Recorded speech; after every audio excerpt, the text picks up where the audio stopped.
G ಸಂವಾದಕ್ಕೆ ಸ್ವಾಗತ. ಇವತ್ತಿನ G ಸಂವಾದದ ವಿಚಾರ ಸಚಿವ ನಾಗೇಂದ್ರ ರಾಜೀನಾಮೆ. ಪ್ರತಿಪಕ್ಷಗಳು ಸದನದ ಒಳಗೆ ಹೊರಗೆ, ವಿಧಾನಸಭೆ, ವಿಧಾನ ಪರಿಷತ್ ಹೀಗೆ ಹಲವಾರು ಕಡೆ ಹೋರಾಟವನ್ನು ಮಾಡ್ತಾನೆ ಇದ್ದಾವೆ. ಆದರೆ ಈ ಹೋರಾಟಕ್ಕೆ ಪ್ರತಿಕ್ರಿಯೆಯನ್ನು ಕೊಡಬೇಕಾದಂತಹ ಆಡಳಿತ ಸರ್ಕಾರ ಯಾವುದೇ ಪ್ರತಿಕ್ರಿಯೆಯನ್ನು ಕೊಡ್ತಾನೆ ಇಲ್ಲ. ಹಾಗಾದರೆ ಈ ರಾಜೀನಾಮೆಯ ಇಷ್ಟು ಹೋರಾಟ ನಡೀತಾ ಇರಬೇಕಾದ್ರೆ ಯಾವುದೇ ಒಂದು ಸಣ್ಣ ಉತ್ತರವನ್ನು ಕಾಂಗ್ರೆಸ್ ಕೊಡ್ತಾ ಇಲ್ಲ ಅಂದರೆ ಇದನ್ನು ಏನಂತ ಅರ್ಥ ಮಾಡ್ಕೋಬೇಕು? ಇಲ್ಲಿ ಎರಡು ಪ್ರಶ್ನೆಗಳಿದ್ದಾವೆ. ಕಳಸತಿ ಇದೇ ವಾಲ್ಮೀಕಿ ಅಭಿವೃದ್ಧಿ ನಿಗಮದ ಹಗರಣಕ್ಕೆ ಸಂಬಂಧಪಟ್ಟಂತೆ ನಾಗೇಂದ್ರ ಅವರ ರಾಜೀನಾಮೆಯನ್ನು ಪಡೆದುಕೊಳ್ಳಲಾಯಿತು ಅನ್ನೋದಾದರೆ, ಡಿ ಕೆ ಶಿವಕುಮಾರ್ ನಾಯಕತ್ವದ ಸಚಿವ ಸಂಪುಟದಲ್ಲಿ ಅವರು ಸ್ಥಾನ ಪಡ್ಕೊಳ್ತಾರೆ ಅನ್ನೋದಾದರೆ, ಇದು ಯಾವ ಮಾನದಂಡದಲ್ಲಿ ಅದಕ್ಕೆ ಉತ್ತರ ಕೊಡಲೇಬೇಕು? ಜನಸಾಮಾನ್ಯರು ವೋಟ್ ಹಾಕಿದ್ದಾರೆ, ನಿಮಗೆ ದೊಡ್ಡ ಮ್ಯಾಂಡೇಟನ್ನು ಕೊಟ್ಟಿದ್ದಾರೆ. ಜನಸಾಮಾನ್ಯರ ಧ್ವನಿಯಾಗಿ ಪ್ರತಿಪಕ್ಷಗಳು ಪ್ರಶ್ನೆ ಕೇಳಿದಾಗ ಉತ್ತರ ಕೊಡೋದಿಲ್ಲ ಅಂದರೆ ಈ ಧೋರಣೆಯನ್ನು ಏನು ಅಂತ ಅನ್ಕೋಬೇಕಾಗತ್ತೆ. ಬಹಳ ಬೇರೆ ಬೇರೆ ಅರ್ಥಗಳನ್ನು ಕಲ್ಪಿಸುವಂಥ ಪ್ರಮೇಯಕ್ಕೆ ಹೋಗದೆ ಒಂದು ಸುದ್ದಿಗೋಷ್ಠಿಯನ್ನು ಕರೆದು ಡಿ ಕೆ ಶಿವಕುಮಾರ್ ಅವರ ಸಂಪುಟ ಅಲ್ವಾ, ಅವರೇ ಒಂದು ಉತ್ತರ ಕೊಟ್ಬಿಟ್ರೆ ಖಂಡಿತವಾಗ್ಲೂ ಅರ್ಥ ಆಗುತ್ತೆ. ಇನ್ನು ರಾಜೀನಾಮೆ, ಕಳಸತಿ ರಾಜೀನಾಮೆಯನ್ನು ತೆಗೆದುಕೊಂಡಿದ್ದಾಯಿತು, ಸ್ವಇಚ್ಛೆ ಅಂತ ಅವತ್ತೊಂದು ಲೇಬಲ್ ಕೂಡ ಕೊಟ್ರಿ. ಇವತ್ತು ಅವರನ್ನು ಸಂಪುಟಕ್ಕೆ ತೊಗೊಂಡಿದ್ದೀರಾ ಅನ್ನೋದಾದರೆ, ಇಷ್ಟರ ಮಟ್ಟಿಗೆ ಹೋರಾಟ ಆಗ್ತಿದೆ ಅನ್ನೋದಾದರೆ, ರಾಜೀನಾಮೆಯನ್ನು ಕೇಳ್ತಿರುವ ಸಂದರ್ಭದಲ್ಲಿ ಪ್ರತಿಪಕ್ಷವಾಗಿ ಅವರಿಗೆ ಉತ್ತರದ ರೀತಿಯಲ್ಲಿ ರಾಜೀನಾಮೆ ಕೊಡಬೇಕು, ಇಲ್ಲ ಅಟ್ಲೀಸ್ಟ್ ಕೊಡೋದಿಲ್ಲ ಅನ್ನೋ ಕ್ಲಾರಿಟಿ ಆದರೂ ಕೊಡಬೇಕಲ್ಲ. ಅದ್ಯಾವುದನ್ನು ಕೂಡ ರಾಜ್ಯ ಕಾಂಗ್ರೆಸ್ ಮಾಡ್ತಾ ಇಲ್ಲ. ಹಾಗಾಗಿ ಇದು ಹಲವು ಪ್ರಶ್ನೆಗಳನ್ನು ಹುಟ್ಟೋ ಹಾಗಿದೆ. ಇವತ್ತಿನ ಜಿ ಸಂವಾದದಲ್ಲಿ ಇದನ್ನು ಡೀಟೇಲ್ ಆಗಿ ಚರ್ಚೆ ಮಾಡ್ತಾ ಹೋಗೋಣ. ನಾನು ದಿವ್ಯಶ್ರೀ.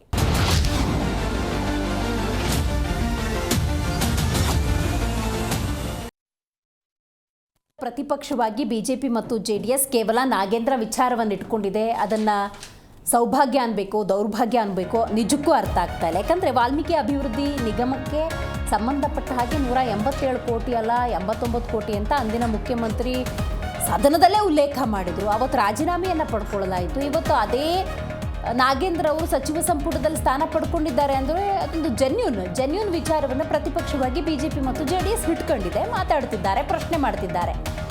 ಬಟ್ ಇನ್ನೂ ಬೇಕಾದಷ್ಟು ಸಮಸ್ಯೆಗಳಿದ್ದಾವೆ.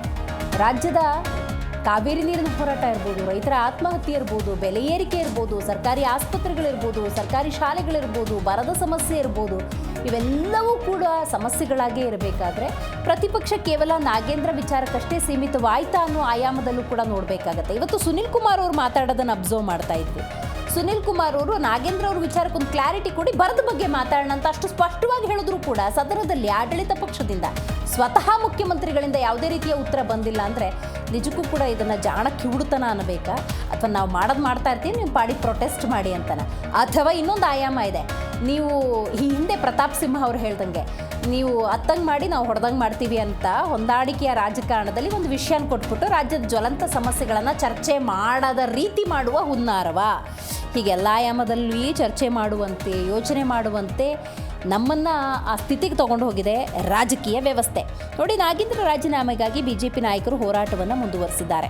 ಸರ್ಕಾರದ ವಿರುದ್ಧ ಬಿಜೆಪಿ ನಾಯಕರು ಪ್ರತಿಭಟನೆಯನ್ನು ಮಾಡ್ತಾ ಇದ್ದಾರೆ. ವಿಧಾನಸೌಧ ಮುತ್ತಿಗೆಗೂ ಕೂಡ ಪ್ರಯತ್ನ ಮಾಡಿದ್ರು. ಜಿಲ್ಲೆಗಳಲ್ಲೂ ಕೂಡ ಹೋರಾಟ ಆಗ್ತಾ ಇದೆ. ಬ್ಯಾರಿಕೇಡ್ಗಳನ್ನು ತಳ್ಳಿ DC ಕಚೇರಿಗೆ ಮುತ್ತಿಗೆ ಹಾಕುವಂಥ ಕೆಲವೊಂದು ಪ್ರಸಂಗಗಳು ಕೂಡ ರಾಜ್ಯದಾದ್ಯಂತ ನಡೆದಿರುವಂಥದ್ದು. ಆದರೆ ಈ ರಾಜೀನಾಮೆ ಅನ್ನುವಂಥ ಒಂದು ವಿಚಾರ ಕಲಾಪವನ್ನು ಬಲಿ ತೆಗೆದುಕೊಳ್ತಾ ಇದೆ. ನಾವು ಅದನ್ನು ಕೂಡ ಡೀಟೇಲಾಗಿ ನೋಡಬೇಕಾಗುತ್ತೆ. ಇದು ವಿಪರ್ಯಾಸ ಆಗಬಾರ್ದು, ಅಯ್ಯೋ ದೌರ್ಭಾಗ್ಯ ಆಗಬಾರ್ದು. ಯಾಕಂದರೆ ಇತರ ಸಮಸ್ಯೆಗಳ ಚರ್ಚೆ ಕೂಡ ಸಮಗ್ರವಾಗಿ ಆಗಬೇಕು. ಅಧಿವೇಶನ ನಡೆದ ಸಂದರ್ಭದಲ್ಲಿ ಕ್ಷೇತ್ರವಾರು ಶಾಸಕರು ತಮ್ಮ ಊರಿನ ಸಮಸ್ಯೆಗಳನ್ನು, ತಮ್ಮ ಕ್ಷೇತ್ರದ ಸಮಸ್ಯೆಗಳನ್ನು ಸದನದಲ್ಲಿ ಪ್ರಸ್ತಾಪ ಆದರೆ ಕಡೆ ಪಕ್ಷ ಒಂದು ಅಶೂರೆನ್ಸ್ ಸಿಗುತ್ತೆ. ಅದು ಕೂಡ ಆಗ್ತಿಲ್ಲ. ಸೊ ಹಾಗಾಗಿ ಎಲ್ಲ ಆಯಾಮದಲ್ಲಿ ಡೀಟೇಲಾಗಿ ನಾವು ಮಾತಾಡ್ತಾ ಹೋಗೋಣ.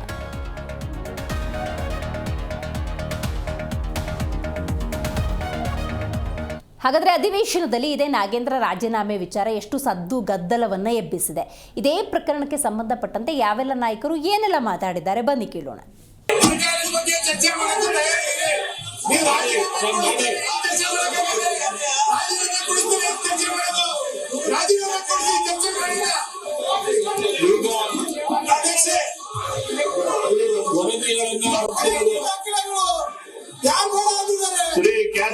ರಾಜಣ್ಣ ಅವರು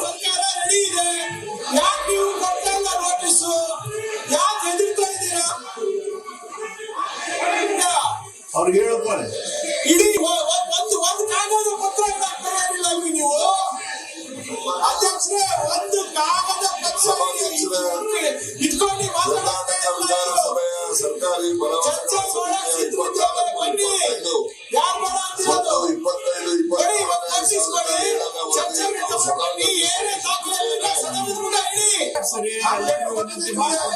ನಾನು ನೋಡಿ ಚರ್ಚೆ ಮಾಡಿ ನಾನು ಚರ್ಚೆ ಮಾಡಿ ಕೊಡು ಬೇಕು ಕೊಡಿ ಅಧ್ಯಕ್ಷ ಮಾತಾಡ್ಬೇಕಾದ್ರೆ ಎಲ್ಲರೂ ಅವ್ರು ಉಳಿದವ್ರು ಕುಂದಿರ್ಸ್ರಿ ನೋಡಿ ಅಧ್ಯಕ್ಷ ಈ ರೀತಿ ಆಗೋದಿಲ್ಲ ಅವರು ನೋಡಿ ಈ ತರ ಸದನ ನಡೆಯಕ್ಕೆ ಬಿಡದೆ ಇವರು ಬಿರಿ ಇವರು ಅವ್ರನ್ನ ಉಳಿಸೋಕೋಸ್ಕರ 177 ಕೋಟಿನ ಹಂಚ್ಕೊಂಡು ಎಲ್ಲ ಕಾಂಗ್ರೆಸ್ ಅವರು ಅದಕ್ಕೆ ಯಾರು ಬಿಡ್ತಾ ಇಲ್ಲ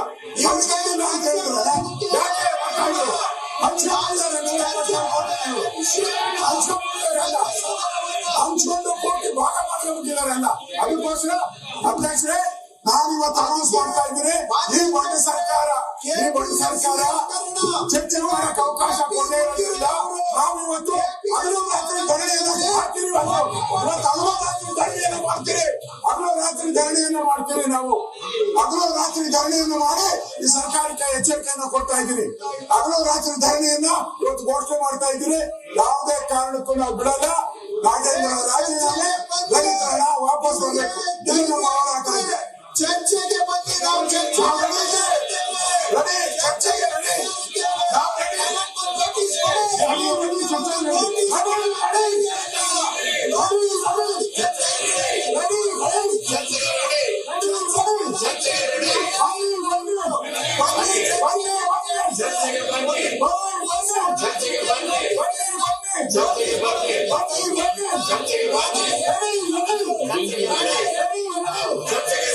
ನೋಡಿ ಹೊರಗೆ ಎಷ್ಟು ಬೇಗ ಪ್ರತಿಭಟನೆ ಮಾಡ್ಲಿ ಅದು ವಿಧಾನಸಭಾ ಅಧಿವೇಶನ ಮಾಡ್ಲಿಕ್ಕೆ ಅವರು ಮುಂದುವರಿಸಬೇಕು.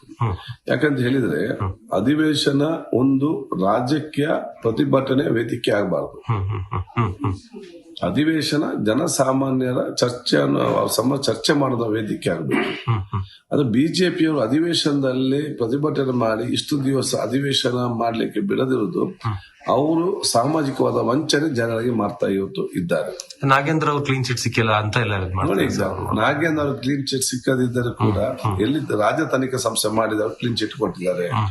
ಯಾವ ಹಣ ಇವತ್ತು ಬೇರೆ ಕಂಡು ಹೋಗಿದೆ ಎಲ್ಲ ಕೂಡ ರಿಟರ್ನ್ ಬಂದಿದೆ. ಅಧಿಕಾರಿಗಳು ಇವತ್ತು ತಪ್ಪಿಸ್ತಾ ಇದ್ದಾರೆ. ಇಲ್ಲಿ ಕೊಟ್ಟ ನಂತರ ಸಿಬಿಐ ನೋಟಿಸ್ ಕೊಟ್ಟಿದೆ ಹೊರತು ದೋಷ ಅಂತ ಎಲ್ಲಿ ಕೂಡ ಇವತ್ತು ಹೇಳಿಲ್ಲ.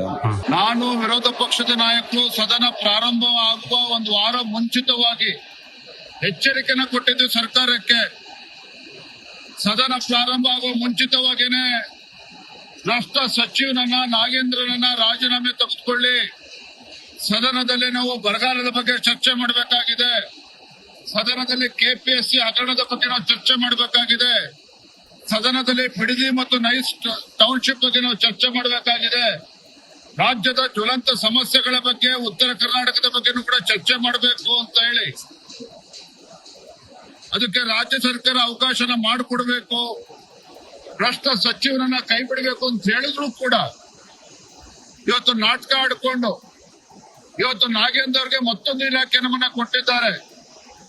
ಮಾತೆತ್ತಿದ್ರೆ ಕಾಂಗ್ರೆಸ್ನವರು ಬಾಬಾ ಸಾಹೇಬ್ ಅಂಬೇಡ್ಕರ್ ಹೆಸರನ್ನ ಹೇಳ್ತಾರೆ. ಸಂವಿಧಾನದ ಪುಸ್ತಕವನ್ನ ರಾಹುಲ್ ಗಾಂಧಿ ಅವರು ರಾಜಾಗಿ ಕೈಯಲ್ಲಿ ಇಟ್ಕೊಂಡು ದೇಶ ಸುತ್ತಾರೆ. ನಾನು ತಮ್ಮ ಮುಖ್ಯನ ಕೇಳೋದಕ್ಕೆ ಇಚ್ಛೆ ಪಡ್ತೇನೆ ನಮ್ಮ ಮಾನ್ಯ ಮುಖ್ಯಮಂತ್ರಿಗಳಿಗೆ, ಎಲ್ಲೋಯ್ತು ನಿಮ್ಮ ದಲಿತರ ಕಾಳಜಿ? ದಲಿತರ ಹಣ ಲೂಟಿ ಮಾಡ್ಬೇಕಾದ್ರೆ ಎಲ್ಲೋಗಿತ್ತು ಕಾಳಜಿ ಇವತ್ತು ನಾಗೇಂದ್ರ ಅವರಿಗೆ? ಆದ್ರೆ ಸರ್ಕಾರ ಇವತ್ತು ಒಬ್ಬ ನಾಗೇಂದ್ರ ಇಡೀ ದಲಿತ ಸಮುದಾಯವನ್ನ ಎದುರಾಕೊಂಡಿದ್ದಾರೆ ಕಾಂಗ್ರೆಸ್ ಅವರು. ಈ ಹಣ ಲೂಟಿ ಮಾಡಿರೋದು, ಖಜಾನೆಯನ್ನ ಲೂಟಿ ಮಾಡಿರೋ ನಾಗೇಂದ್ರನ್ನ ರಕ್ಷಣೆ ಮಾಡಕ್ಕೋಸ್ಕರ ಇವತ್ತು ಇಡೀ ಸರ್ಕಾರ ಅವನ ಪರವಾಗಿ ನಿಂತಿದೆ ಅಂದ್ರೆ ಇಡೀ ಸರ್ಕಾರದಲ್ಲಿರೋ ಎಲ್ಲರೂ ಕೂಡ ಈ ಹಣವನ್ನ ಭಾಗ ಹಂಚ್ಕೊಂಡಿದ್ದಾರೆ, ಈ ಹಣವನ್ನ ಶೇರ್ ಮಾಡ್ಕೊಂಡಿದ್ದಾರೆ. ಅದಕ್ಕೋಸ್ಕರ ಎಲ್ಲರೂ ಅವನ ಪರವಾಗಿ ನಿಂತಿರುವಂತದ್ದು ಇದು ಸ್ಪಷ್ಟವಾಗಿ ಗೊತ್ತಾಗ್ತಾ ಇದೆ. ನಾಗೇಂದ್ರನ ಒಬ್ಬನಿಗೋಸ್ಕರ 224 ಶಾಸಕರ ಹಕ್ಕನ್ನ ಚ್ಯುತಿ ಮಾಡ್ತಾ ಇದ್ದಾರೆ. ಈ ಸರ್ಕಾರ ರೋಲ್ ಕಾಲ್ ಸರ್ಕಾರ 65% ಕಮಿಷನ್ ಪಡಿತಾ ಇದೆ. ಇವತ್ತು ಎಲ್ಲ ಇಲಾಖೆಯಿಂದ 65%. ಈ ಬಿಲ್ಲುಗಳೆಲ್ಲ ತಂದಿದಾರಲ್ಲ, ಈ ಬಿಲ್ಲೆಲ್ಲ ಚರ್ಚೆ ಆಗ್ಬೇಕಾಯ್ತು. ಇಡೀ ರಾಜ್ಯದ ಜನ ಇದ್ರ ಪರ ವಿರೋಧ ಎಲ್ಲರೂ ಇದ್ದಾರೆ. ಇದು ಚರ್ಚೆ ಆಗಕ್ಕೆ ಅವಕಾಶ ಕೊಡದೆ ಏಕಾಏಕಿ ಬಿಲ್ ಪಾಸ್ ಮಾಡ್ತಾ ಇರೋದು ಸಂವಿಧಾನ ವಿರೋಧಿ. ನಾವ್ ಇವತ್ತು ತಯಾರಿದ್ದೀವಿ, ನಿಮ್ ಬಗ್ಗೆ ಚರ್ಚೆ ಮಾಡಕ್ ಇವತ್ತು ತಯಾರಿದ್ದೀರಿ. ಅವಕಾಶ ಮಾಡ್ಕೊಡಿ. ಒಬ್ಬ ನಾಗೇಂದ್ರಕ್ಕೋಸ್ಕರ ಯಾಕೆ ಈ ತರ ಮಾಡ್ತಾ ಇದ್ದೀರಾ? ಕಳೆದ 1 ವಾರಗಳ ಕಾಲ ಪ್ರತಿಭಟನೆ ಮಾಡಿದ್ರು ಕೂಡ ಸರ್ಕಾರ ಈ ದಲಿತರ ಹಣವನ್ನ ಚರ್ಚೆ ಮಾಡಕ್ಕೆ ಬಿಡ್ತಾ ಇಲ್ಲ. ಹಾಗೆ ಈ ಬಗ್ಗೆ ಮಾತಾಡಲಿಕ್ಕೆ ಮೊದಲನೇದಾಗಿ ನಮ್ಮ ಕಾರ್ಯಕ್ರಮದಲ್ಲಿ ಎಪಿ ವಕ್ತಾರಾಗಿರುವಂತಹ ಶಶಿಧರ್ ಆರಾಧ್ಯ ಅವರಿದ್ದಾರೆ. ನಮಸ್ಕಾರ. ನಮಸ್ಕಾರ. ಇನ್ನು ಜೆಡಿಎಸ್ ವಕ್ತಾರು ಮೇಶ್ ಅವರಿದ್ದಾರೆ. ನಮಸ್ಕಾರ. ಇನ್ನು ಕಾಂಗ್ರೆಸ್ ವಕ್ತಾರು ಇರ್ಷಾದ್ ಅಹಮದ್ ಅವರಿದ್ದಾರೆ. ನಮಸ್ಕಾರ. ಶಶಿಧರ್ ಅವರು, ನೀವು ಹೇಳಬೇಕು, ಸದನ ನಡೀಬಾರ್ದು ಅನ್ನೋ ಬಿಜೆಪಿ ಅಜೆಂಡಾ ಕಾಣ್ತಾ ಇದೆಯಾ? ಎಟ್ ಎನಿ ಕಾಸ್ಟ್ ನಾಗೇಂದ್ರ ಅವರ ರಾಜೀನಾಮೆಯನ್ನು ಪಡೆದುಕೊಳ್ಳಲೇಬೇಕು ಅನ್ನೋ ಹೋರಾಟದ ಕಿಚ್ಚು ಕಾಣ್ತಾ ಇದೆಯಾ ನಿಮಗೆ? ಹೋರಾಟದ ಕಿಚ್ಚಂತೂ ಕಾಣ್ತಾ ಇದೆ. ಯಾಕೆಂದರೆ ಅದಕ್ಕೂ ಒಂದು ಕಾರಣ ಏನಂದರೆ, ನಾಗೇಂದ್ರ ಇಲ್ಲಿ ಬಲಿಪಶು ಆಗ್ತಾನೆ ಅನ್ನೋದು ಗ್ಯಾರಂಟಿ. ಒಂದು ವಿಷಯದಲ್ಲಿ ಧರ್ಮೇಂದ್ರ ಪ್ರಧಾನ್ ಅವರ ರಾಜೀನಾಮೆ ಆಯಿತು. ಆ ಧರ್ಮೇಂದ್ರ ಪ್ರಧಾನ್ ಅವರ ರಾಜೀನಾಮೆಗೆ ಇವರು ಬದಲಿಯಾಗಿ ಕರ್ನಾಟಕದಲ್ಲಿ ಹೋರಾಟ ನಡೆಸಲೇಬೇಕು ಅಂತ ಹೈಕಮಾಂಡ್ ಎಲ್ಲ ಸೂಚನೆ ಕೊಟ್ಟಿದೆ. ಆ ಹೋರಾಟವನ್ನು ಅತಿ ತೀವ್ರಗೊಳಿಸಿದ್ದಾರೆ, ಪ್ರೂವ್ ಮಾಡ್ಕೊಳ್ಬೇಕು. ಯಾಕೆಂದ್ರೆ ಅಲ್ಲಿ FIR ಆಗಿಲ್ಲ, ಆರೋಪಿನೂ ಆಗಿಲ್ಲ, ಏನೋ ಅವರೇನು ದುಡ್ಡು ತಗೊಂಡಿರೋದು ಭ್ರಷ್ಟಾಚಾರ ಏನೂ ಆಗಿಲ್ಲ ಅನ್ನೋ ನಿಟ್ಟಿನಲ್ಲಿ ಧರ್ಮೇಂದ್ರ ಪ್ರಧಾನ್ ಅವರು ನೈತಿಕ ಹೊಣೆ ಹೊತ್ತು ರಾಜೀನಾಮೆ ಕೊಡಲೇಬೇಕಾಯಿತು. ಅದು CJP, ಆಮ್ ಆದ್ಮಿ, ಇನ್ನೊಂದು ಎಲ್ಲ ವಿಪಕ್ಷಗಳು ಸೇರಿ ಹೋರಾಟ ಮಾಡಿದ ಒಂದು ಪ್ರತಿಫಲ ಕಳೆದ 12 ವರ್ಷಕ್ಕೆ ಒಂದೇ ಒಂದು ಉತ್ತರದಾಯಿತ್ವವನ್ನು ಕೊಟ್ಟರು. ಅದೇ ಹಿನ್ನೆಲೆಯಲ್ಲಿ ಅವ್ರಿಗೆ ಹೈಕಮಾಂಡ್ ಸೂಚನೆ, ನೀವು ಹೇಗಾದರೂ ಮಾಡಿ ಇಲ್ಲಿರ್ತಕ್ಕಂತಹ ಒಬ್ಬ ಭ್ರಷ್ಟ ಅನ್ನೋದಕ್ಕಿಂತ ಕಳ್ಳ ಅಂತಾನೆ ಹೇಳ್ಬೋದು, ಕಳ್ತನ ಮಾಡಿರೋದ್ರಲ್ಲಿ ಭ್ರಷ್ಟ 2 ಕೇಸ್ ಇದೆ ಇಲ್ಲಿ. ಒಂದು ಭ್ರಷ್ಟಾಚಾರ, 13.25 ಕೋಟಿ ಟೆಂಡರ್ದು ಭ್ರಷ್ಟಾಚಾರ, ಅದರಲ್ಲಿ 1,20,00,000 ಅವ್ರ ಮನೆಗೆ ಹೋಗಿರ್ತಕ್ಕಂಥದ್ದು, ಅವ್ರ ತಂಗಿ ಮತ್ತೆ ಬ್ರದರ್ ಇನ್ ಲಾ ಅವರ ತಂಗಿ ಗಂಡನಿಗೆ ಹೋಗಿರ್ತಕ್ಕಂಥದ್ದು, ಅದು ಉಲ್ಲೇಖ ಆಗಿದೆ.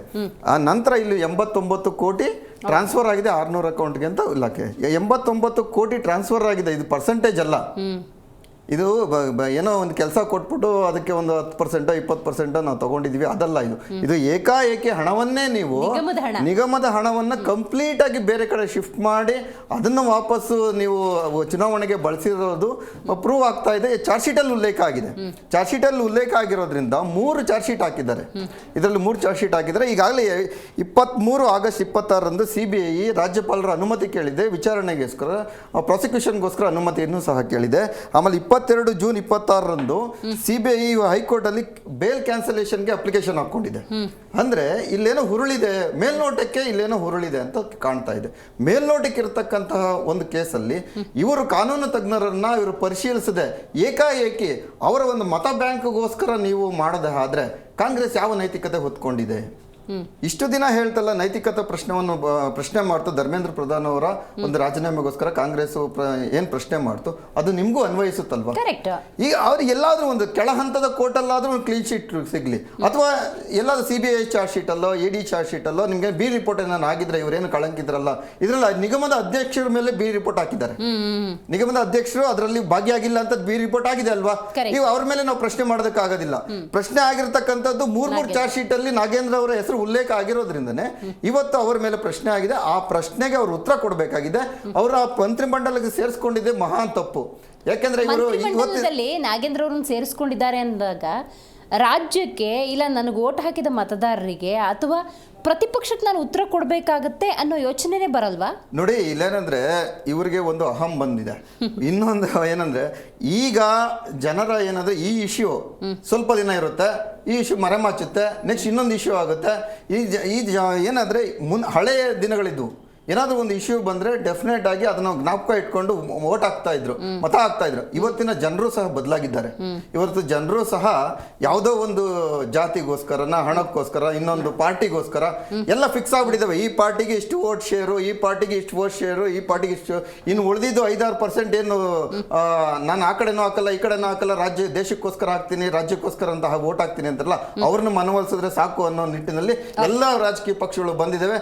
ಆ ನಿಟ್ಟಿನಲ್ಲಿ ಇವತ್ತು ಎಂಥವನ್ನ ಬೇಕಾದ್ರೂ ಮುಂದುವರಿಸ್ತೀವಿ ಅಂತ ಹೋಗ್ತಾರಲ್ಲ, ಇದು ಎಂತಹ ಸರ್ಕಾರ? ಮಾತಿಗೂ ಏನೇನೋ ಹೇಳ್ತಾರಲ್ಲ. ನಮ್ಮ ಮುಖ್ಯಮಂತ್ರಿಗಳು ಧರ್ಮರಾಯನದ ಧರ್ಮತ್ವ ಇದನ್ನ ಮಹಾಭಾರತವೇ ತಾಂಡವ ಮಹಾಭಾರತವೇ ಆಡ್ತಾ ಇದೆ ಎಲ್ಲ ಅನ್ನೋದು. ಶ್ಲೋಕಗಳನ್ನು ಹೇಳ್ತಾರೆ. Correct. ಸಂಸ್ಕೃತನೇ ಬಾಯಲ್ಲಿದೆ ಅಂದ್ರೆ ಎಲ್ಲ ಇಟ್ಕೊಂಡು ಸಹ ನೀವು ನಿಮ್ಗೆ ಒಬ್ಬ ಕಳ್ತನ ಆಗಿರ್ತಕ್ಕಂಥ ನಿಗಮದ ಮೇಲ್ವಿಚಾರಕ ಮಂತ್ರಿ ಆಗಿದ್ದವನನ್ನ ನೀವು ಯಾಕೆ ವಿಧಾನಸೌಧದ ಪಾವಿತ್ರ್ಯವನ್ನು ಹಾಳು ಮಾಡ್ತಾ ಇದ್ರ ಅವನ್ನ ಇಟ್ಕೊಂಡು? Right. ವಿಧಾನಸೌಧ ಪಾವಿತ್ರ್ಯವನ್ನು ನೀವು ಹಣೆ ಹೊತ್ಕೊಂಡ್ರಿ. ವಿಧಾನ ಮುಖ್ಯಮಂತ್ರಿ ಆಗಿ ಒಳಗಡೆ ಹೋಗ್ಬೇಕಾದ್ರೆ ಹಣೆ ಹೊತ್ಕೊಂಡ್ರಿ, ವಸೂಲಿಗೆ ಹಣೆ ಹೊತ್ಕೊಂಡಿದ್ದೀರಾ. ಆ ನಿಟ್ಟಿನಲ್ಲಿ ನೀವು ಓದ್ ತಗೊಂಡಿದ್ದೀರಾ. ನಾನು ಯಾವುದೇ ರೀತಿಯಾದಂತಹ ಒಂದು ಕಳ್ಳರಿಗೆ ಕಟುಕರಿಗೆ ಅಲ್ಲಿ ಅವಕಾಶ ಮಾಡ್ಕೊಡೋದಿಲ್ಲ ಅಂತ. ಆ ನಿಟ್ಟಿನಲ್ಲಿ ಆದ್ರೂ ಅವರಿಗೆ ಕ್ಲೀನ್ ಚಿಟ್ ಸಿಗೋದವರೆಗೂ ಆದ್ರೂ ಯಾವ್ದಾದ್ರು ಒಂದು ಕೋರ್ಟ್ ನಲ್ಲಿ ನೀವೇ ಫೈಟ್ ಮಾಡಿ. ನಿಮ್ಮಲ್ಲಿ ಇರತಕ್ಕಂಥ ಕಪಿಲ್ ಸಿಬಲ್ ಇದ್ದಾರೆ, ಮನೋಜ್ ಸಿಂಗ್ ಇವರಿದ್ದಾರೆ, ದೊಡ್ಡ ದೊಡ್ಡ ಲಾಯರ್ಸ್ ನಿಮ್ ಕಡೆ ಇದ್ದಾರೆ. ಫೈಟ್ ಮಾಡಿ ಅವರಲ್ಲಿ ಹುರುಳಿಲ್ಲ ಅಂದಾಗ ಅವರನ್ನು ನಿಮ್ಮ ಮಂತ್ರಿಮಂಡಲದ ಒಳಗಡೆ ತರಬೇಕಾಗಿತ್ತು. ಇವತ್ತು ಆಗಿರತಕ್ಕಂಥದ್ದು ಅಕ್ಷಮ್ಯ ಅಪರಾಧ. ಆಮ್ ಆದ್ಮಿ ಪಾರ್ಟಿ ಸೇರಿದಂತೆ ಎಲ್ಲರೂ ಸಹ ಒಗ್ಗಟ್ಟಾಗಿ ಕೇಳ್ತಾ ಇದ್ದೀವಿ, ನಾಗೇಂದ್ರ ಅವರು ರಾಜೀನಾಮೆ ಕೊಡಲೇಬೇಕು. ಇದೀಗ ನಮ್ಮ ಕಾರ್ಯಕ್ರಮದಲ್ಲಿ ಬಿಜೆಪಿ ವಕ್ತಾರಾಗಿರುವಂತಹ ದಿಲೀಪ್ ಜಾಯ್ನ್ ಆಗ್ತಾ ಇದ್ದಾರೆ. ನಮಸ್ಕಾರ ದಿಲೀಪ್ ಅವರೇ. ಹಾಗೆ ಸಂಪರ್ಕದಲ್ಲಿರಿ, ಮಾತಾಡ್ತೀನಿ ನಿಮ್ಮ ಜೊತೆ. ಉಮೇಶ್ ಅವ್ರು ಮಾತಾಡಬೇಕು. ಈ ಅಧಿವೇಶನ ಜನಸಾಮಾನ್ಯರ ಜ್ವಲಂತ ಸಮಸ್ಯೆಗಳಿಗೆ ವೇದಿಕೆ ಆಗಬೇಕು, ಪ್ರತಿಪಕ್ಷಗಳ ಪ್ರಶ್ನೆ ಕೇಳಬೇಕು, ಆಡಳಿತ ಪಕ್ಷ ಸಮಂಜಸವಾದಂಥ ಉತ್ತರ ಕೊಡಬೇಕು, ಸಮಸ್ಯೆಗೆ ಪರಿಹಾರ ಸಿಗಬೇಕು. ನಾಗೇಂದ್ರ ಅವರ ಈ ಪ್ರಕರಣ ರಾಜೀನಾಮೆ ವಿಚಾರ ನಾನು ಜೆನ್ಯೂನ್ ಅಲ್ಲ ಅಂತೇನು ಹೇಳಲ್ಲ, ಆದರೆ ಅವರಿಗೆ ಅಷ್ಟೇ ಸೀಮಿತ ಆಗ್ತಿದೆ ಅಂತ ಬೇಸರ. ನೋಡಿ, ಈ ರಾಜ್ಯದ ಜನರ ಬೆವರಿನ ಹಣದಲ್ಲಿ ಈ ಸೆಷನ್ ನಡೀತಾ ಇದೆ. ಅರ್ಥ ಮಾಡ್ಕೋಬೇಕು. ಇವ್ರು ದಿನಕ್ಕೆ 50 ಲಕ್ಷದಿಂದ ಕೋಟಿ ಖರ್ಚಾಗುತ್ತೆ ಮೇಡಮ್. ಇಲ್ಲಿ ಚರ್ಚೆ ಮಾಡಬೇಕಾದಂಥ ವಿಚಾರ ಕಾವೇರಿ ನೀರಿನ ಸಮಸ್ಯೆ. ಈಗಾಗಲೇ ನಾಳೆ CWC ಆಗಲೇ ಒಂದು ಕೊಟ್ಟಿದೆ, 9,000 ಕ್ಯೂಸೆಕ್ ನೀರು ಬಿಡಬೇಕು ಅಂತೇಳಿ. ಅದ್ರ ಬಗ್ಗೆ ಚರ್ಚೆ ಮಾಡಬೇಕಾಗಿತ್ತು. ಬರದ ಸಮಸ್ಯೆನ ಚರ್ಚೆ ಮಾಡಬೇಕಾಗಿತ್ತು. ಅದ್ರ ಜೊತೆಗೆ ಇವರು ಏನು ಈ KPSC ಹಗರಣ ಆಯಿತು, ಅದ್ರ ಬಗ್ಗೆ ಚರ್ಚೆ ಮಾಡಬೇಕಾಗಿತ್ತು. ಅದೇ ಬಿಡದಿ ಟೌನ್ಶಿಪ್, ಅದ್ರ ಬಗ್ಗೆ ಗಂಭೀರವಾದಂಥ ಚರ್ಚೆ ನಡೀಬೇಕಾಗಿತ್ತು. ದುರದೃಷ್ಟಕರ ಈ ಥರ ಆಗಿರೋದು ಅಂತ ನಾನಾದ್ರು ಭಾವಿಸ್ತೀವಿ.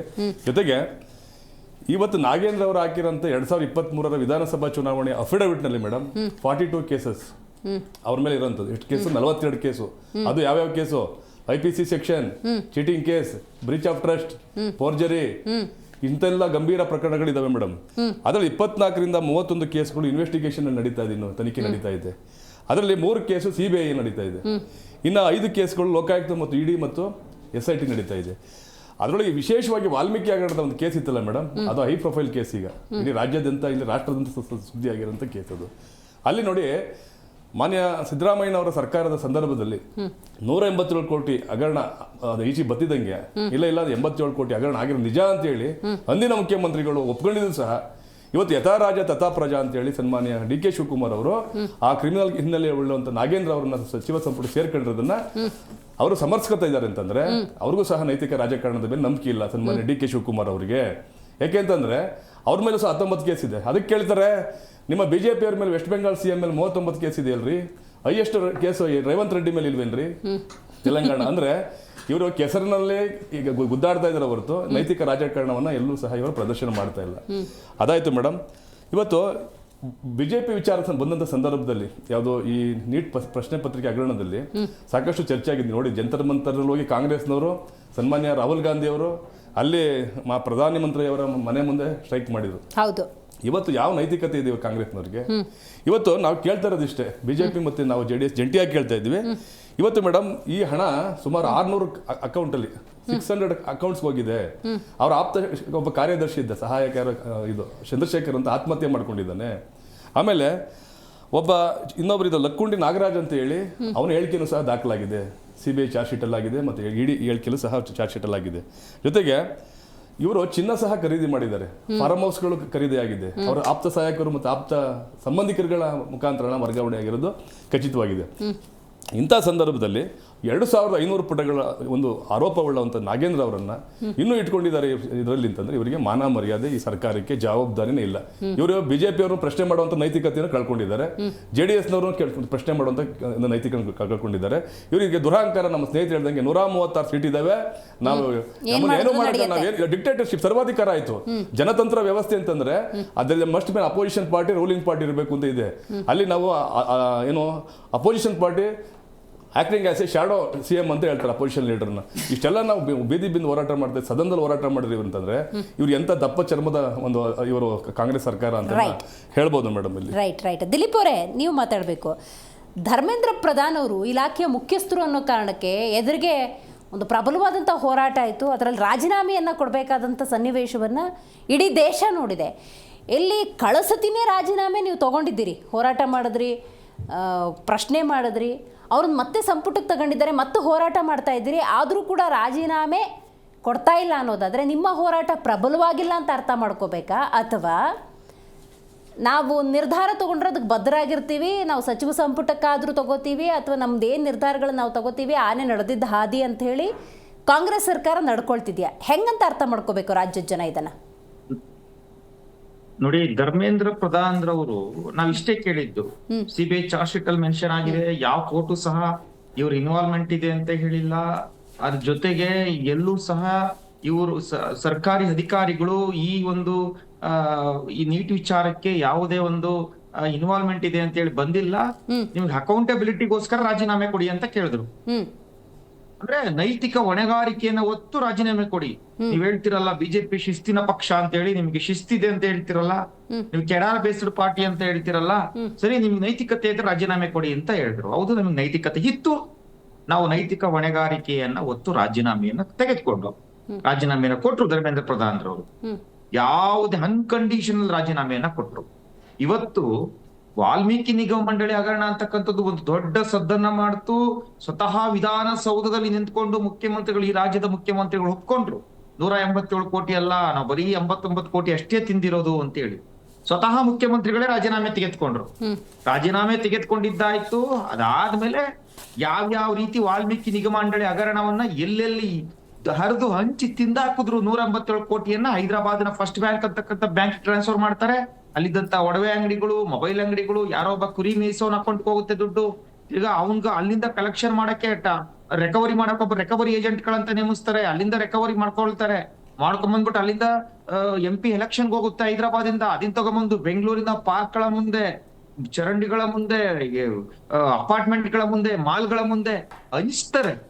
ಹಂಚಿ ಅದನ್ನ ಐಷಾರಾಮಿ ಕಾರುಗಳು, ಐಷಾರಾಮಿ ಬಂಗಲೆಗಳು ಇವೆಲ್ಲ ತೆಗೆದುಕೊಂಡು ಹರಿದಿ ಹಂಚಿ ತಿಂದಿದ್ದನ್ನ ಇಡೀ ರಾಜ್ಯ ನೋಡಿದೆ. ಆದ್ರೂ ಸಹ ಇವತ್ತು ಅಂತಹ ಒಬ್ಬ ವ್ಯಕ್ತಿಯನ್ನ ಇವತ್ತು ಮಂತ್ರಿಮಂಡಲಕ್ಕೆ ತೆಗೆದುಕೊಂಡಿದ್ದಾರೆ ಅಂತಂದ್ರೆ, ಸುಮಾರು 42 ಕ್ರಿಮಿನಲ್ ಕೇಸ್ಗಳು ಇರ್ತಕ್ಕಂತ ಒಬ್ಬ ವ್ಯಕ್ತಿಯನ್ನ ಇವತ್ತು ಮಂತ್ರಿಮಂಡಲಕ್ಕೆ ತೆಗೆದುಕೊಂಡಿದ್ದಾರೆ ಅಂತಂದ್ರೆ ನಾವ್ ಅರ್ಥ ಮಾಡ್ಕೋಬೇಕಾಗುತ್ತೆ ಇವ್ರಿಗೆ ಯಾವ ಪ್ರೆಷರ್ ಇದೆ ಇವ್ರ ಮೇಲೆ. ಅಂದ್ರೆ ಇವ್ರು ಹೇಳ್ತಾರಲ್ಲ, ಇವ್ರಿಗೆ ನೈತಿಕತೆ ಇಲ್ವಾ, ಕಾಂಗ್ರೆಸ್ನವ್ರಿಗೆ ನೈತಿಕತೆ ಎಲ್ಲ ಮಾರ್ಕೊಂಡ್ಬಿಟ್ಟಿದಾರ ಅಂತ ಹೇಳಿ.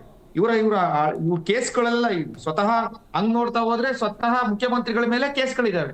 ಸ್ವತಃ ಮುಖ್ಯಮಂತ್ರಿಗಳ ಮೇಲೆ ಇಡಿನಲ್ಲೂ ಇದೆ, CBI-ನಲ್ಲೂ ಇದೆ, IT-ನಲ್ಲೂ ಇದೆ, 3 ಕಡೆನೂ ಕೇಸ್ ಇದೆ. ಅಂದ್ರೆ ಇವ್ರಿಗೆ ಕೇಸ್ಗಳೆಲ್ಲ ಲೆಕ್ಕನೇ ಇಲ್ವಾ ಅಂತ ಹೇಳಿ ಇವತ್ತು ಕೇಳ್ತಾ ಇದ್ರಲ್ಲ, ಒಂದು ತಾರ್ಕಿಕ ಅಂತ್ಯಕ್ಕೆ ತೆಗೆದುಕೊಂಡು ಹೋಗ್ತಾ ಇಲ್ಲ, ಬಿಜೆಪಿ ತಾರ್ಕಿಕ ಅಂತ್ಯಕ್ಕೆ ತೆಗೆದುಕೊಂಡು ಹೋಗ್ತಾ ಇಲ್ಲ ಅಂತೇಳಿ ನೀವು ಮೀಡಿಯಾದವ್ರು ಕೇಳ್ತೀರಾ ಮೇಡಮ್. ನೋಡಿ, ಈ ತರ ಒಂದು ಎಮ್ಮೆ ಚರ್ಮದ ಸರ್ಕಾರವನ್ನ ನಾವ್ ಇಟ್ಕೊಂಡು ಇನ್ ಯಾವ ಮಟ್ಟಕ್ಕೆ ಹೋರಾಟ ಮಾಡ್ಲಿಕ್ಕಾಗತ್ತೆ? ನಾವು ವಿರೋಧ ಪಕ್ಷದವ್ರು ಯಾವ ಮಟ್ಟಕ್ಕೆ ಹೋರಾಟ ಮಾಡ್ಬೋದು ಅಂತಕ್ಕಂಥದ್ದು ನಮ್ಗೆ ಅರ್ಥ ಆಗ್ತಾ ಇಲ್ಲ. ಆದ್ರೂ ದಿಲೀಪ್ ಅವರೇ, ಈ ಅಧಿವೇಶನ ಅನ್ನೋದು ಜನಸಾಮಾನ್ಯರಿಗೆ ಉಪಕಾರ ಆಗಬೇಕು, ಏನಾದ್ರೂ ಸಮಸ್ಯೆಗಳಿಗೆ ಪರಿಹಾರನೂ ಸಿಗಬೇಕು. ಆದ್ರೆ ನಾಗೇಂದ್ರ ಅನ್ನೋ ಒಂದು ವಿಚಾರಕ್ಕೆ ಸೀಮಿತ ಆಗಿದೆ ಅಂತ ಪ್ರತಿಪಕ್ಷವಾಗಿ ನಿಮ್ಗೆ ಅನಿಸ್ತಾ ಇಲ್ವಾ? ಯಾಕೆ ನಿಮ್ಗೆ ಇದು ಸಮಸ್ಯೆ ಅಂತ ಕಾಣಿಸ್ತಾ ಇಲ್ಲ? ಇದು 187 ಕೋಟಿ ಹಣ. ಅಲ್ಲ, ನಾನು ಸಮಸ್ಯೆ ಅಲ್ಲ ಅಂತ ಹೇಳಿಲ್ಲ, ಸಮಸ್ಯೆ 187 ಕೋಟಿ ಭ್ರಷ್ಟಾಚಾರವೇ, ಹಗರಣವೇ. ಆದ್ರೆ ಅದೊಂದು ವಿಷಯಕ್ಕೆ ಸೀಮಿತ ಆಗಿ ಸಂಪೂರ್ಣ ಅಧಿವೇಶನದ ಉದ್ದೇಶವೇ ಬುಡಮೇಲಾಗ್ತಿದೆಯಲ್ಲ.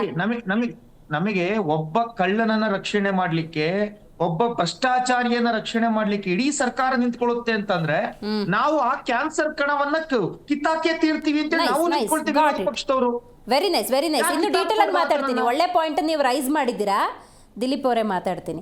ಇರ್ಷಾದ್ ಅವರೇ, ನೀವು ಹೇಳಬೇಕು, ನನಗೆ ಇದುವರೆಗೂ ಕೂಡ ನಿಮ್ಮ ಕಾಂಗ್ರೆಸ್ನ ಯಾವುದೇ ನಾಯಕರು ಯಾವುದೋ ಮಾಧ್ಯಮ ಸುದ್ದಿಗೋಷ್ಠಿಯಲ್ಲೋ ಎಲ್ಲೂ ಕೂಡ ಪ್ರಸ್ತಾಪ ಮಾಡಿಲ್ಲ, ಯಾರೂ ನಮ್ಗೆ ಕ್ಲಾರಿಟಿಯನ್ನು ಕೊಡಲಿಲ್ಲ. ಅದನ್ನು ನೀವಾದರೂ ಕೊಡ್ತೀರಾ ಅನ್ನೋ ಭರವಸೆ. ಯಾವ ಮಾನದಂಡದಲ್ಲಿ, ಯಾವ ಕ್ರೈಟೀರಿಯಾದಲ್ಲಿ ಸಚಿವ ಸಂಪುಟದಲ್ಲಿ ನಾಗೇಂದ್ರ ಅವರು ಇದ್ದಾರೆ, ಅದಕ್ಕೊಂದು ಉತ್ತರ ಕೊಡಿ. ಇಷ್ಟು ಹೋರಾಟ ಆಗ್ತಿದೆಯಲ್ಲ, ಜಿಲ್ಲೆಯಲ್ಲೂ ಹೋರಾಟ ಆಗ್ತಿದೆಯಲ್ಲ, BJP-ಯವರು ರಾಜೀನಾಮೆ ಬೇಕೇ ಬೇಕು ಅಂತ ಪ್ರತಿಪಕ್ಷವಾಗಿ ಕೇಳ್ತಿದ್ದಾರಲ್ಲ, ನಿಮ್ಮ ಉತ್ತರ ಏನು? ಅಟ್ಲೀಸ್ಟ್ ಒಂದು ಆನ್ಸರ್ ಕೊಡಿ. ಕೊಡ್ತಾರೆ, ಇಲ್ಲ ಕೊಡಲ್ಲ, ಆ ಕ್ಲಾರಿಟಿ ಆದರೂ ಕೊಡಿ. ನೋಡಿ, ನಮ್ಮ ನಾಯಕರುಗಳು ವಿಧಾನಸಭೆ ಪಟಲದಲ್ಲಿ ಆಗಿರ್ಬೋದು, ಹೊರಗಡೆ ಆಗಿರ್ಬೋದು ಹೇಳ್ತಾ ಇದ್ದಾರೆ. ಅವರು ಸ್ಪಷ್ಟವಾಗಿ ಹೇಳ್ತಾ ಇದ್ದಾರೆ, ಅವರು ಆರೋಪಿ ಆಗಿದ್ದಾರೆ, ಅಪರಾಧಿ ಅಂತ ಎಲ್ಲೂ ಹೇಳಿಲ್ಲ. ಒಂದು ಎರಡನೇದು ಆ ಚಾರ್ಜ್ ಶೀಟ್ ಅಲ್ಲಿ ಎರಡನೇ ಚಾರ್ಜ್ ಶೀಟ್ ಅಲ್ಲಿ ಅವ್ರ ಹೆಸರು CBI ಅವ್ರು ಸಲ್ಲಿಸಿದಂತ ಎರಡನೇ ಚಾರ್ಜ್ ಶೀಟ್ ಅಲ್ಲಿ ಅವ್ರ ಹೆಸರು ಯಾವ ರೀತಿ ಬಂತು, ಯಾಕಂದ್ರೆ ಅದು CID ನಲ್ಲೂ ಅವ್ರ ಹೆಸರು ಇರ್ಲಿಲ್ಲ, SIT ನಲ್ಲೂ ಅವ್ರ ಹೆಸರಿಲ್ಲ. ಸೊ ಅವ್ರು ಯಾವ ರೀತಿ ಅದನ್ನು ತಂದ್ರು.